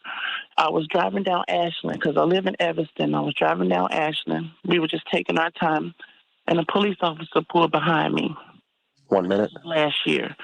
And I'm driving, and the police officer comes to the side of my door. So I start shaking, and my husband's like, baby, it's okay. And I was like, it's not okay. I didn't run a light. What do he want? The police officer said my husband had a piece of tissue in his hand, and a piece of napkin flew out his window. So the police officer said he pulled us over because he thought we were teenagers throwing trash out the window. So he asked me to let my window down. I'm trying not to curse. I'm sorry. And I said, I'm not letting my window down. I said, I could hear you. And then so I just started snapping. I started shaking. I wanted to snatch that police officer by the neck. And my husband had to grab me. And the police officer was like, 15. my wife, her sister was murdered by the police. And 10. the officer, he was like, well, I'm sorry, but it wasn't me. He was very snotty. 5. So I told the officer, if you step in front of my car, I will run you over. So my husband grabbed me, and he made me shut up. I was just shaking. But we are not teenagers. Teenagers are not disabled vets. No, stay right there. We're talking with Rakia Boyd's sister, Mrs. Kenyatta Bland. And we're talking with Mrs. Arewa Karen Winters and Attorney C.K. Hoffler. Before we bring on Jeff Cohen in the next segment, I'd like for you to react to what you're hearing, Attorney C.K. Hoffler, because you can see that Mrs. Bland needs help right now. She needs help right now. She needs help. Absolutely. She needs help. No, And absolutely. when we come back, we're going to talk about that on the Santita Jackson Show. CK, you hear her? No, and it's Sorry, I don't want to get off it. Yes, Ms. Bland. I mean, it's as if it happened yesterday, and that's the reality with police brutality, with corruption, with cover-up when it goes unanswered. That's exactly what happened, and I'm so sorry to hear that. It happens, and this is what's happening in our community. So there's not healing. People are feeling just a sense of just helplessness, hopelessness, because it's happening over and over and over again. That's why we've got to have change. I mean, it's not even like, let's wish for it, let's kind of see if we can. It's got to happen. It's got to happen. But you know, our but that's community's not going to survive. That's why him becoming the ambassador to Japan, because you know, my point is Mrs. Winters and Mrs. We have Bland Mr. and Cohen. Attorney Hoffler, and we have Jeff Cohen. These folks are reading this. That's why the George Floyd, they had no choice but to convict Derek Chauvin. They had to, because this would have been an international mess. Folks, the Laquan McDonald case was an international case. Believe Rakia's case has been an international case. People looking at us. We've got, of course, the co-founder of Roots Action. We've got Jeff Cohen with us. Jeff Cohen, we have got Mrs. Arewa Karen Winters. You know, her nephew was killed by the Chicago Police Department in April of 2016. And we've got Rakia Boyd's sister, who, and I'm respectfully, with all due respect, Mrs. Bland, I hear PTSD, and I'm just a layperson. Yeah. Okay. Can I say something to that point real quick? That and we do, but here's the thing: as I tell people this, for us, we need a new language because there's nothing post about our trauma. Our trauma is very present, especially when we are constantly re-triggered. Anytime, and people don't understand this, but every time that this happens, we are re-triggered. When we saw Anthony Toledo, we were re-triggered. When we see Anthony Alvarez, we are re-triggered. When we're in the company of other families and we see and feel their pain and we know their story, we are re-triggered. So I am in trauma therapy, and I believe that the other actions, me getting involved, with the fights for justice has helped. But we deal with a different kind of pain and trauma that I don't know if there's necessarily a diagnosis for, but I do not call it post at all because there's nothing post about her pain. It doesn't matter whether it happened yesterday, 5 years ago, some other 7 years ago, 10 years ago. It's still very present and very painful. Well, you have Jeff Cohen here, who's the co-founder of Roots Action, someone I've known a long time, brilliant, and dedicated progressive activist and organizer. 1 minute. And of course, we've got Attorney C.K. Hoffler, Jeff Cohen, who is the president of the National Bar Association, the largest and oldest black bar association in the world. And she's also the chair of Rainbow Push with your old friend, Reverend Jesse Jackson. But I wanted to bring you on just because we've been hearing their stories. And we're about to come back up, and I want you to speak to that because you just said having this man be the ambassador is unacceptable, and I want you to go into that in light of what we're hearing from this ongoing stress. We're coming right up in about maybe 15 seconds. Stay right here, everybody. 15. Help me, God. Okay. 10. 5.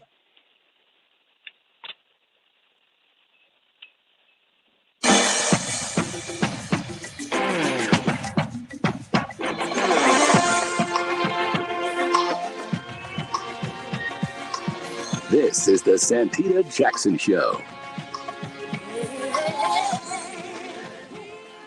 Hey everybody, welcome back back to the Santita Jackson Show. I want to know what you think about the Rahm Emanuel nomination to be ambassador to Japan, one of the most powerful nations on earth. Indeed, China and Japan hold a little bit more than America's debt, more than half of our debt. It's a very, very powerful country, and it's a very, very prestigious position. But given what happened on Mayor Rahm Emanuel's watch here in the United States, in Chicago, should he be the face of the United States and Japan? More and more people are saying no. John Nichols in The Nation has written, do not hire this man. No, no, 1,000 times no. Chicago says never, never, never. And yet, this nomination appears to be going forward. And so we've been talking with Mrs. Arewa Winters, whose nephew was killed by the Chicago Police Department. It was covered up. We've been hearing her powerful testimony. She said, wait a minute, I don't have PTSD. My trauma is ongoing. I'm in therapy right now. And we're hearing Kenyatta Rosamond Bland, Mrs. Bland, and she's the sister of Rekia Boyd, who was killed by the police.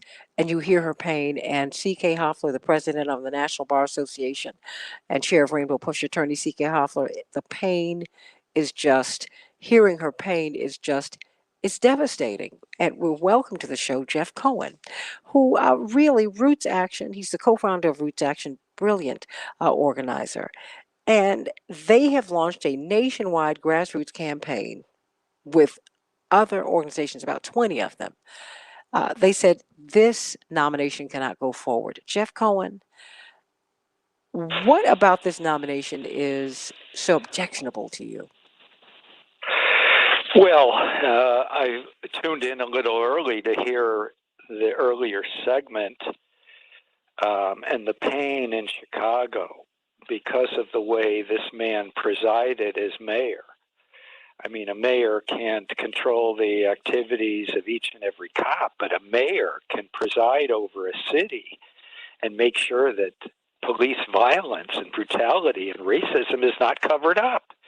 Instead, he was part of the cover-up. So Rootchen.org has set up a national campaign, and we're so honored that some of the relatives of victims of Chicago police violence are part of our coalition. I mean, the pain that I heard, it just had me weeping.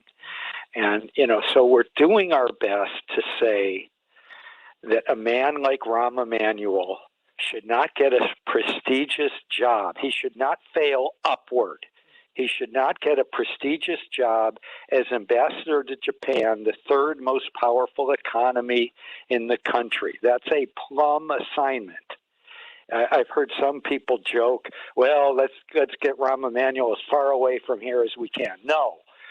I think progressives, people that care about racial justice, have got to say that if the Joe Biden, Kamala Harris administration selects a man like Rahm Emanuel, they cannot in their other breath say that Black Lives Matter, because it would be an insult. The good news is that there are members of the House of Representatives who've been speaking out saying you cannot have Rahm Emanuel part of an administration. He should not be appointed by Biden. Jamal Bowman, the African-American congressman from the New York City area, has spoken out. Mondaire Jones, another young, new African-American congressman, has said, no, he should not be the ambassador. AOC has said that. That's the good news. The bad news, and as you said, Santita, so many progressive groups are part of this coalition saying no, no, no to Rahm Emanuel in this prestigious post of ambassador to Japan. The bad news is we haven't heard anything from the Senate. And it's the Senate that advises and consents. The Senate decides when Rahm Emanuel is nominated. The Senate will decide whether Rahm Emanuel is confirmed as ambassador. So we're obviously hoping that Senator Warnock from Georgia will speak out. We know Senator Bernie Sanders from Vermont has long conflicted with Rahm Emanuel on policy issues, because Rahm Emanuel, in that struggle within the Democratic Party between those who care about equality and progressive change and those in the Democratic Party that want the status quo and serve corporate interests, Rahm Emanuel has always been in that faction of the Democratic Party that serves the corporate status quo. So Bernie Sanders, we want to hear him speak out. And in state after state, we're talking to senators. In Oregon, there's the progressive senator Jeff Merkley, and Merkley is on the Senate Foreign Relations Committee. They will look at this first. Senator Markey has worked so closely with AOC on the huge jobs proposal, the so-called Green New Deal. And we want Senator Markey from Massachusetts, who is on the Senate Foreign Relations Committee, to speak out.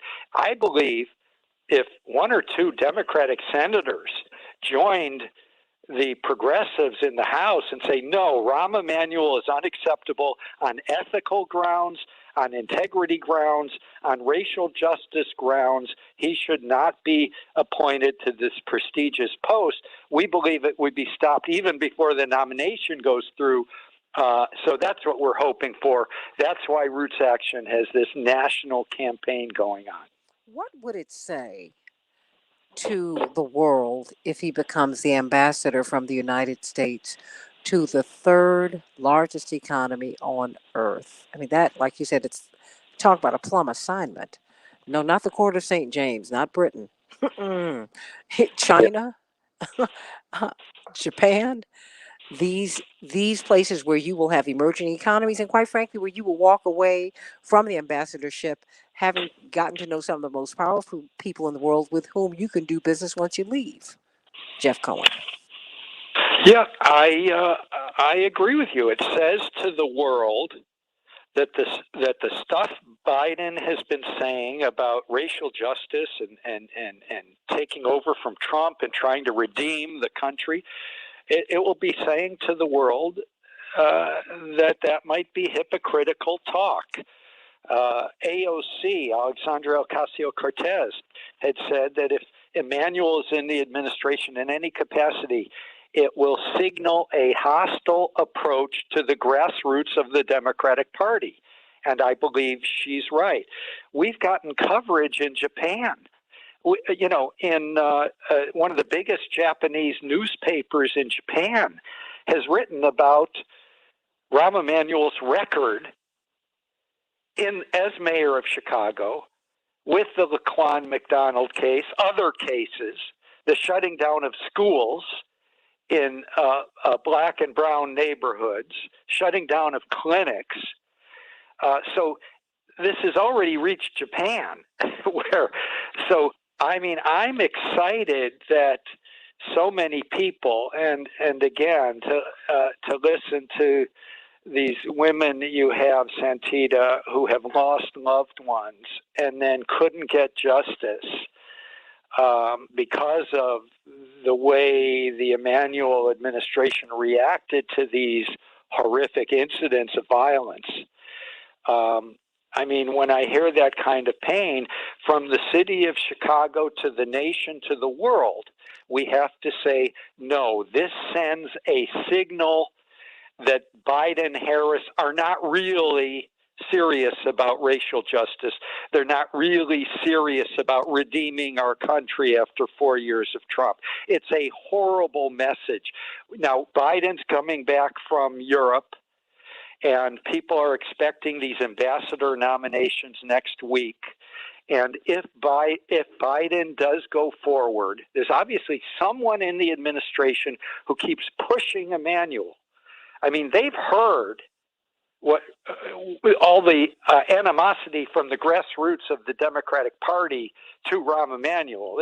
It's not news to Joe Biden or Team Biden, but someone in there keeps pushing. We want the Biden administration to be fighting for infrastructure, that what's called the American Jobs Plan. We don't want Team Biden fighting for a job for Rahm Emanuel. He's done okay in his life, thank you. He doesn't need a new job. We want the Biden team focused on jobs for working class Americans and not for Rahm Emanuel, who's been so discredited through his tenure in Chicago and other things Rahm Emanuel has done over the years. We're talking with Jeff Cohen, co-founder of RootsAction.org. It's one of more than 20 organizations that have come together. They have launched a nationwide campaign to end the nomination to the ambassadorship of Japan of Rahm Emanuel. What do you think about this, everybody? You've been hearing the pain of Mrs. Bland, the sister of Rekia Boyd. You've heard the pain of Mrs. Arewa Winters, excuse me. These are people who lost somebody. They lost somebody. Jeff Cohen. And Mrs. Bland, if you could speak to President Biden right now, what would you say? I probably have to tell you. Offline? Yeah. Okay. But that's okay. That's okay. Jeff Cohen, Mrs. Bland,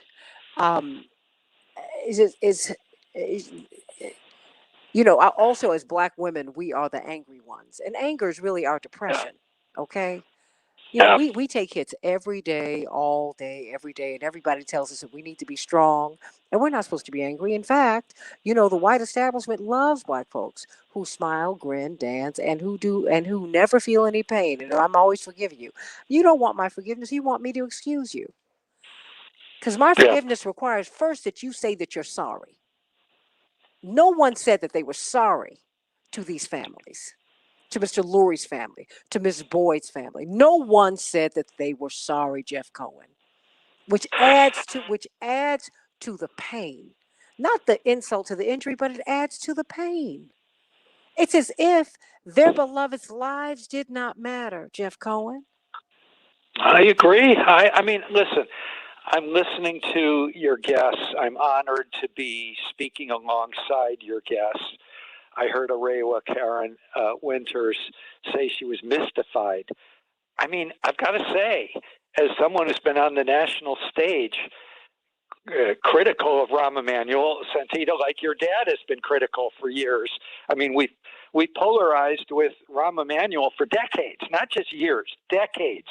He's been in the side of the corporate status quo. We're on the side of working people and people of color. And he's on the wrong side. And I heard Arewa Karen Winters say mystified. That's the word. We can't understand when these Congress members of color are saying, don't appoint Rahm Emanuel. That will be an insult to African Americans. Don't do it. And yet, every month, when we think it's over, we read a new news report where Joe Biden's team is talking about finding a job for Rahm Emanuel. I'm utterly mystified. This is a needless battle, but we're not going to allow it. It's needless because he need not be nominated by Joe Biden to that post. If he is nominated, it will be a needless battle that we will wage in the U.S. Senate to make sure that nomination is not confirmed. And we want the Biden administration to be focused on the George Floyd Policing Act, the American Jobs Plan, the American Families Plan, not the jobs plan for Rahm Emanuel. So, I'm with Arewa, who said, that there'd be sort of a loss of faith in the rhetoric of Biden-Harris about racial justice and about Black Lives Matter if they chose someone like Rahm Emanuel. It's utterly needless. It's pointless. If anyone's I know the two senators to the U.S. Senate from Illinois are pretty much aligned with Rahm Emanuel, but they should be talked to. And we certainly are talking to every senator across the country that we can talk to say, speak out now. Let's stop this right at the outset, so we don't have to wage weeks and weeks or months of fighting over this issue. So what do you think, everybody? 773-763-WCPT, 773-763-9278. We're talking with Jeff Cohen, co-founder of Roots Action. More than 20 organizations they have put together a national campaign to say no, never, do not put Rahm Emanuel in as the ambassador from the United States to Japan, the third most powerful economy on earth. What would that say to Japan? I mean, as they are, as you said, as they are publishing stories about his tenure. I mean, what does that say? What does that say about how they regard how Black people are regarded in the United States? What does that say? Let me get Renee's thoughts. Renee, what's on your mind? Oh, good morning. Thanks for taking my call. Well, I'll tell you this, Santita. I am irritated. I'm irritated when I see Rahm Emanuel even on Channel 7 as a pundit. I'm irritated that they want to elevate him, period. This man, he has a very racist history. When he was in Congress, he was responsible for getting in some of the Blue Dog Democrats while telling the Black Caucus when they wanted to meet with him for funding. His infamous words, F the Black Caucus. When he came to Chicago, he didn't just close 50 schools, he closed 50 at one time. He closed 13 when he closed the school that I worked at and that my granddaughter attended. He closed 10 another year. He closed a record number of schools, 50 plus schools. And then he put somebody in charge of the school system from AUSL. And he got funding from AUSL when he was running for mayor and everything. And then he put another member of AUSL in and made him the chief financial officer. And he said, I'm not going to fund any schools, I'm going to close. And then they started giving CPS public schools to this very company, AUSL. He also covered up not just Laquan's murder. My daughter's godson, Stephen Rosenthal, was shot in the head by the Chicago police, and they said it was suicide. So, they're still trying to get justice for that. He wouldn't fund water for people in the Sudan who were suffering from a drought. He voted against, when he was in Congress, over 500 bills that would have helped Black people. This man, he came into our city, put red X's on buildings in our community saying, pass over them for development and stuff. He has done so much to harm us, and he should not be elevated in any way. He can quietly go and continue to make money. He made $19 million after leaving the Clinton administration in finance, even though he didn't major in finance, but he has a tendency to connect with the money makers. We don't need to help him connect with any other money makers. He can do that on his own. And I feel insulted. I feel angry, and I'm going to let my two senators know. I've already tagged President Biden more than once on Facebook saying, "Don't do this. He does not deserve it." And I hope he listens. But I have a feeling, looking at some of the other things our current president has been doing, I have a feeling that he's going to go on and disregard what we want. Well, Jeff Cohen, Renee, brilliant analysis. Jeff Cohen, I get the sense, and I'm going to go back to you, Ms. Rewa and Mrs. Kenyatta. I'm going to come back to you, but it seems to me that the business interests are what's driving the decision. Look, I agree. Fully disclosed, when my brother was in Congress, he was like, "This is," because we're not the DLC. The DLC was formed to counteract, to knock out the rainbow when Reverend ran and brought 2.5 million people. And Jeff Cohen was part of these campaigns. You know the fight that we had on our hands with the DLC, and they've overtaken the party, quite frankly. Yeah, I think you've nailed it. Arewa Karen Winters said mystified. I'm mystified, but the only explanation is that Team Biden believes by choosing Rahm Emanuel, they're sending a symbol to the corporate donor class to the Democratic Party. That this is something being thrown to the corporate interests within the Democratic Party. That's the only explanation. Remember, labor hates this guy. Civil rights leaders hate this guy. Progressives hate this guy. Racial justice activists. There's only one group that wants Rahm Emanuel nominated, and that's the corporate interests. Renee pointed out when Rahm Emanuel left the Clinton administration, and in 2.5 years, he earned $18 million working in finance. And then he went and ran for Congress. And even though most Democrats in the House of Representatives had voted against in October 2002, they voted against this horrific invasion of Iraq. Rahm Emanuel, when he was campaigning to enter Congress, he for the invasion.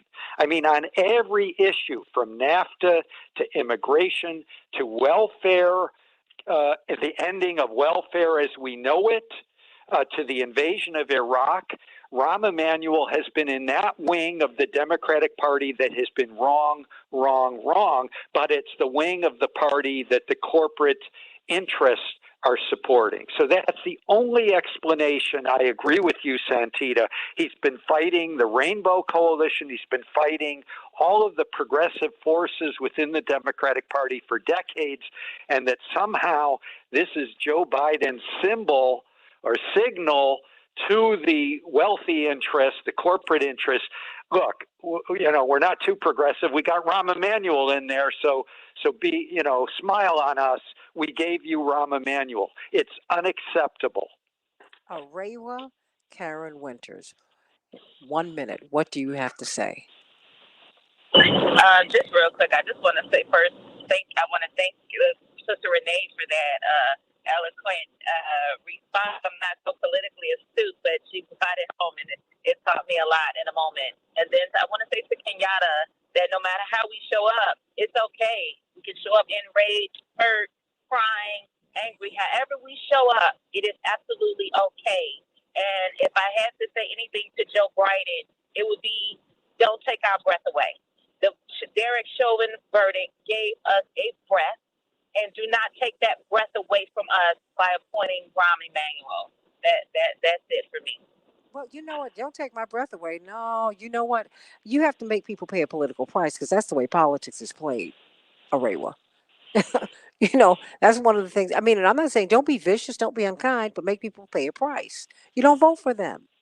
You have to have some lines in the sand that people cannot cross. Kenyatta, do you want to say anything? I want you to have your voice.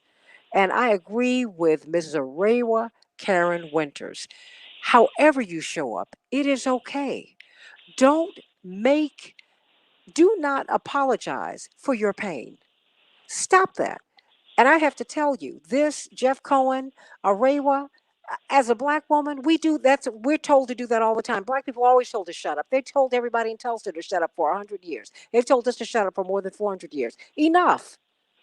We matter. We are somebody. We count. You matter, Kenyatta. What do you want to say? Come on, Precious. You can say something. Well, I agree with the last lady. I'm sorry I don't know your name, but I'm just tired of this is my really first year actually speaking out. This 1 is minute. my second time actually talking in the open. The first time I spoke out with the Chicago Teachers Union, but it got to a point to where I couldn't speak, and because not that I was scared, it was just that I was just so upset and angry, and I didn't want to be labeled as that angry black woman, or when they hear my brother speak, my brother Martinez, they'd be like, oh my God, there's his sister, she's gonna snap, or they waiting for me to curse and, act a fool. And No. Let me say this. I have 20 seconds before I get off, and we're going to talk on Facebook Live for a hot second right afterwards. You're not acting a fool. Mm-hmm. Depression, Dr. Brenda Wade, I'm going to bring her back on. Depression is really, anger is really depression turned inward. Okay? You're depressed. 5. You need and you deserve some help. You deserve healing. Make no more apologies, make no excuses, no more. You're the one who was injured. You deserve healing and you deserve justice. Thank you, Jeff Cohen, for all that you and Roots Action and these organizations are doing. We're going to work on this. Arewa, Karen Winters, thank you for being this fierce lioness that you are, and we're going to take care of this lioness that we have over here, Kenyatta. And everybody, I love you. I'll see you on Keep Up Alive with Reverend Jesse Jackson. And send these families your love and prayers. They need them. They deserve this. Think about that, everybody. Thank you. God bless you. Have a great weekend. Love you. Thank you. You all, I wanted to give you all final thoughts on Facebook Live, which we are still on. But this is a lot, Jeff Cohen, because I as a Black woman am absolutely tired. Well, I'm not tired. It's unacceptable to me for you to tell me that I'm supposed to laugh when it's not funny, when I'm supposed to smile when I'm frowning, and when I'm supposed to act as if when one of my loved ones has been taken from me, when they've been murdered, I can't say anything, Jeff. What is that? I mean, what am I supposed to do with that? That's crazy. That's crazy. Mrs. Winters, do you have anything else you want to say before we go? Well, I mean, I just want to say this is one of the tools of the colonizer, right? Mm-hmm. And it's like, so many of us become passive, but I'm just not wired that way. And so I made up, I got the president of the fraternal order police mad at me. The mayor is mad at me because I want to do a press conference with her and she wanted me to show up and talk nice. And I'm just not her. You know what I mean? I cannot be her. Not just my pain, but I carry so many now because I've come in contact with so many families and so much has been unearthed. So there's so much going on in this city. I mean, you all be really amazed. And so I just can't be her. I can't be the song and dance, what's it called, the song and dance kind of individual. So I encourage myself to keep doing what I'm doing. Make them mad. Well, and let's get justice. And let's get justice and let the chips fall where they may. Absolutely. Let the chips fall where they may. Because business interests are driving this. Absolutely. It's the business interests that are driving this. And that's what you have to know who you're fighting. You are truly fighting the corporate power who help the city cut the check along with your tax dollars first. And then you're supposed to go away and not say anything. But you got to have a spiritual hemorrhage everywhere. Mrs. Kenyatta Roseman Bland? Kenyatta? You know what, Arewa? Yes. Let us reach out to her. And I'm saying this publicly. Because she's in a lot of pain. And I felt all of it. She's not been given the social space to, even within the Black community, she doesn't feel that she has the space to express it. And I would say this is beyond the Black community, because you know what? Red, yellow, black, brown, and white, we're all precious in God's sight. And this happens to everybody. It just happens more frequently to Black and Latinx people. But I tell you, I promise you before the Lord, I had Michael Bell Sr. on my show, Lieutenant Colonel Michael Bell Sr., Arewa. And this man, he's decorated veteran. And his son, I think it had a little bit to drink. And he came home where he stayed with his mother and his sister. And the police followed him and they, came to him outside they came to him and had him get out of his car. And he said, look, I know my rights. What do you want? A 21-year-old white kid, blonde haired, blue eyed. Long story short, the police attacked him in front of the house. His mother and sister came outside.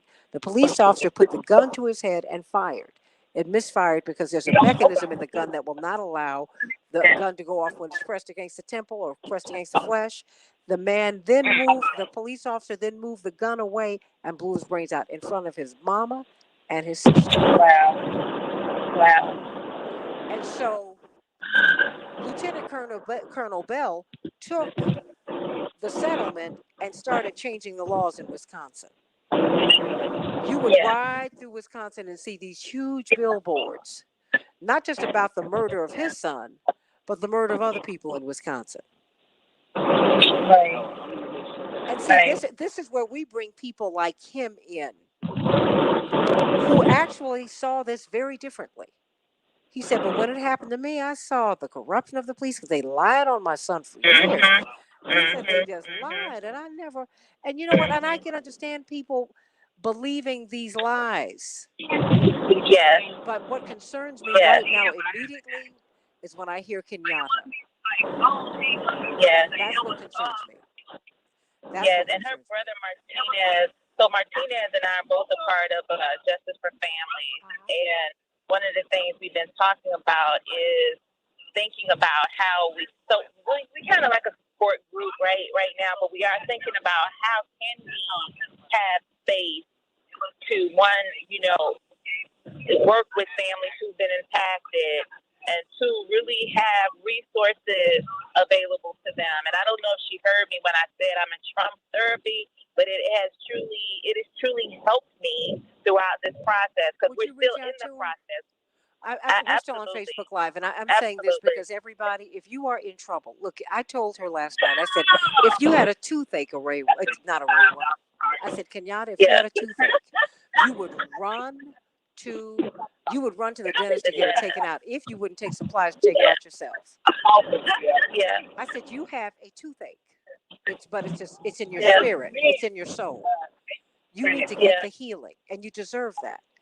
But different people have told her, as she has fought to come up out of Altgeld Gardens, that you think you're better than everybody else. That all this mess, and this woman is bleeding. Yeah. It's not fair. I'm definitely gonna reach out and tell her that it is okay. And in fact, it's imperative that she get the therapy that she needs. It's imperative that she get this pain out, and she is deserving of the healing. Please let her know that. I'm going to call her myself. Absolutely. I have her, but I think I have her number in my phone. I know I have Martinez's number, but I'm absolutely going to. I will call her. I will call her and ask her if I can give you her number, because I just do that just to be respectful. Okay. I will call her and ask her, okay? Okay. And I'm gonna and whatever happens, I want us to work with her, because she needs this, and she kept saying, my brother doesn't talking. I'm like, no, I think you have a story, and you need to tell the story about your sister. I got a sister, and I'm a big sister, like she was to Rakia. And you know what? I'm gonna tell you something. You're not gonna come to me and tell me something happened to one of my siblings. That's not gonna happen. I promise you before the Lord, I would not let you rest until I got justice. I wouldn't let you. You wouldn't get it. I promise you before God, I wouldn't let you rest. I wouldn't. I didn't say I'd hurt you, but you would not rest until we got justice. And that's how you ought, and you ought to feel that way about Rakia, about Pierre, about Laquan, about everybody, about Michael Bell, about everybody. It should not happen to you before you feel. You should not just feel sympathy, you should feel empathy. Because guess what? If you keep on living, it will happen to you. It'll happen to someone you love. Just saying. Yeah. And that was our thing when people, because once it happens, you're in the court of public opinion, and people say mean things, and it was upsetting my nephews, and whether I told them, I said, our response needs to be it could be you. You know what I'm saying? Yeah. Don't act like it can't happen to you or someone that you love. It can very well happen in the best case scenario and the worst case scenario. Yeah. It can happen to you. Yeah. No. Yeah. And you know what, Paula Garcini Zipser, one of my sisters here, from one of my first Morning Stars. You know what? I am bothered by this. I am angered by this, because I don't like to see people in pain. I don't like it. And I don't like when people are dismissed. See, my father wasn't always Jesse Jackson, okay? And I'm glad I'm his eldest child. I've had the experience of my parents. When I grew up, my parents were controversial. And people used to tease us when we were children. Your father ain't got no job. What is he doing? Now, these same folks' parents would come to my father so he could save their jobs. But that's another story. That's part of the story, too. Yeah. I've seen people do things that were really unkind and cruel. I mean, I've seen it. And I don't want to see that happen to anyone else.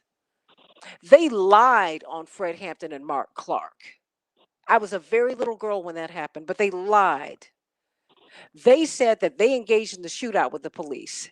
But thank you, G. Flint Taylor, Attorney G. Flint Taylor, in the People's Law Office. They went there and found out that all of the bullets were going in. The police killed them. They shot at them. Fred Hampton, when they shot him up in his bed, he was not dead yet. They dragged him out of the bed, dragged him into the hallway. He was pleading for help, and then they stared at him and they laughed, and then they blew his brains out. That's how I grew up. Yeah. So what I'm saying to you is this has got to stop. I don't care if the person, the victim, is black, white, red, yellow, or brown. I don't care. I don't care if the perpetrator is the same. Injustice is injustice, period. Power is odorless, Arewa. It is colorless. It is tasteless. But it corrupts us all. I don't care if the police officer is black, white, brown, yellow, or red. Now, many, because of racism, people behave the way they behave. This is all wrong. It is. You can't say oops once you've taken someone's life. You can't do it. You can't give it back. Right. And when I hear you, and when I hear this woman, and when I hear this kind of pain, and I see her, just kind of stumbling through life, because she doesn't even feel entitled to get the help that she needs. Now, that's an internal problem that we have in our community, and we need to work on that. We do. Because if you broke your leg, you'd run to the emergency room. If someone breaks your heart, you break someone else's. Stop that. Yeah. So pray for Kenyatta today. Pray for Arewa today. Pray for all of these families. I don't care what color they are. And pray that there's some healing on these police officers too, because they're wounded. That's why they went on to the force, so they could force people. They used to be officers of the peace. Now they're the force. What is that? Yeah. Yeah. Why do you have to flex on me? What's up with you? Yeah. No. We got to come another way. Arewa, I'm giving you the final word before I go. Yes. Oh, boy.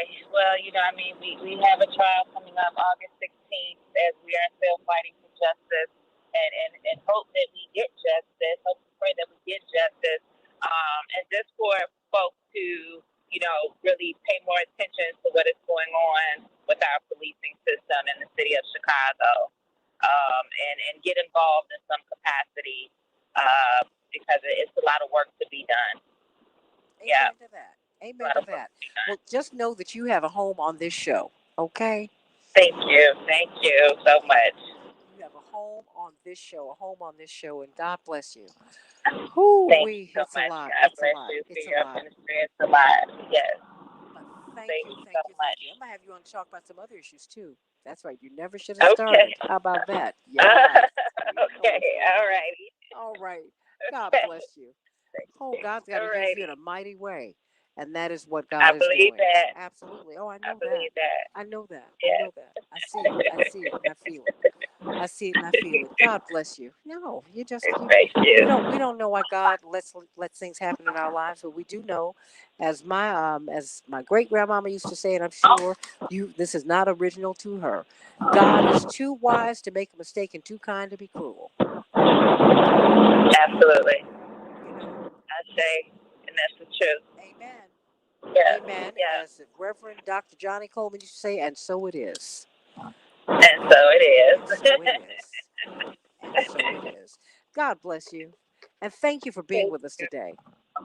Absolutely. My pleasure. Thank you. Thank you for having me. Oh, you don't have to apologize. You don't have to thank me for that. That's what this show is for. It's for you. Okay. Okay. God bless you. All right. All righty. Bye-bye. Bye-bye. God bless you, everybody. I love you, and thank you so much for asking. You can find us on Keep Up Alive every Sunday. We are on Facebook on the Reverend Jesse Jackson Senior page, the Santita Jackson and Friends page, but we're on iHeart, Patriot AM 1150 Radio out in Orange County. It's a super station out there. That is our home station. So if you go to the iHeart app, go to Patriot AM 1150. But the Buzz Cincinnati, keephopealiveradio.com will connect you to the live streams of our show. But if you want to see us, go to the Reverend Jesse Jackson Senior page or to the Santita Jackson and Friends page or to my YouTube channel because I stream it there as well. So I love you, everybody.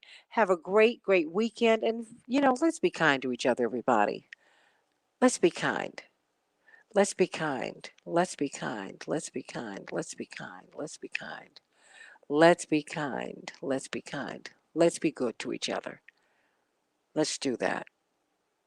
Let's do that. That's so important. So important. A lot of people are in a lot of pain out here. And a kind word, a kind deed from you can make all the difference in someone's life. Just let's start being kind. Not just nice, but kind. Kind comes from your soul. Just let's do that. Let's do that. I love everybody. Much love to you, Bernard, and Jeremiah, and Jewel, and Paula, and Effie, Andre, Jewel, and Daryl, and all of you. Robert, thank you so much for all that you are and do. D. Ray, thank you so much. Thank you so much. I mean, I just love you all so much, and I thank you for always being so kind to me and to each other. I love you. I'll see you on Sunday on Keep Hope Alive with Reverend Jesse Jackson, and then on Monday right here. Love you. God bless.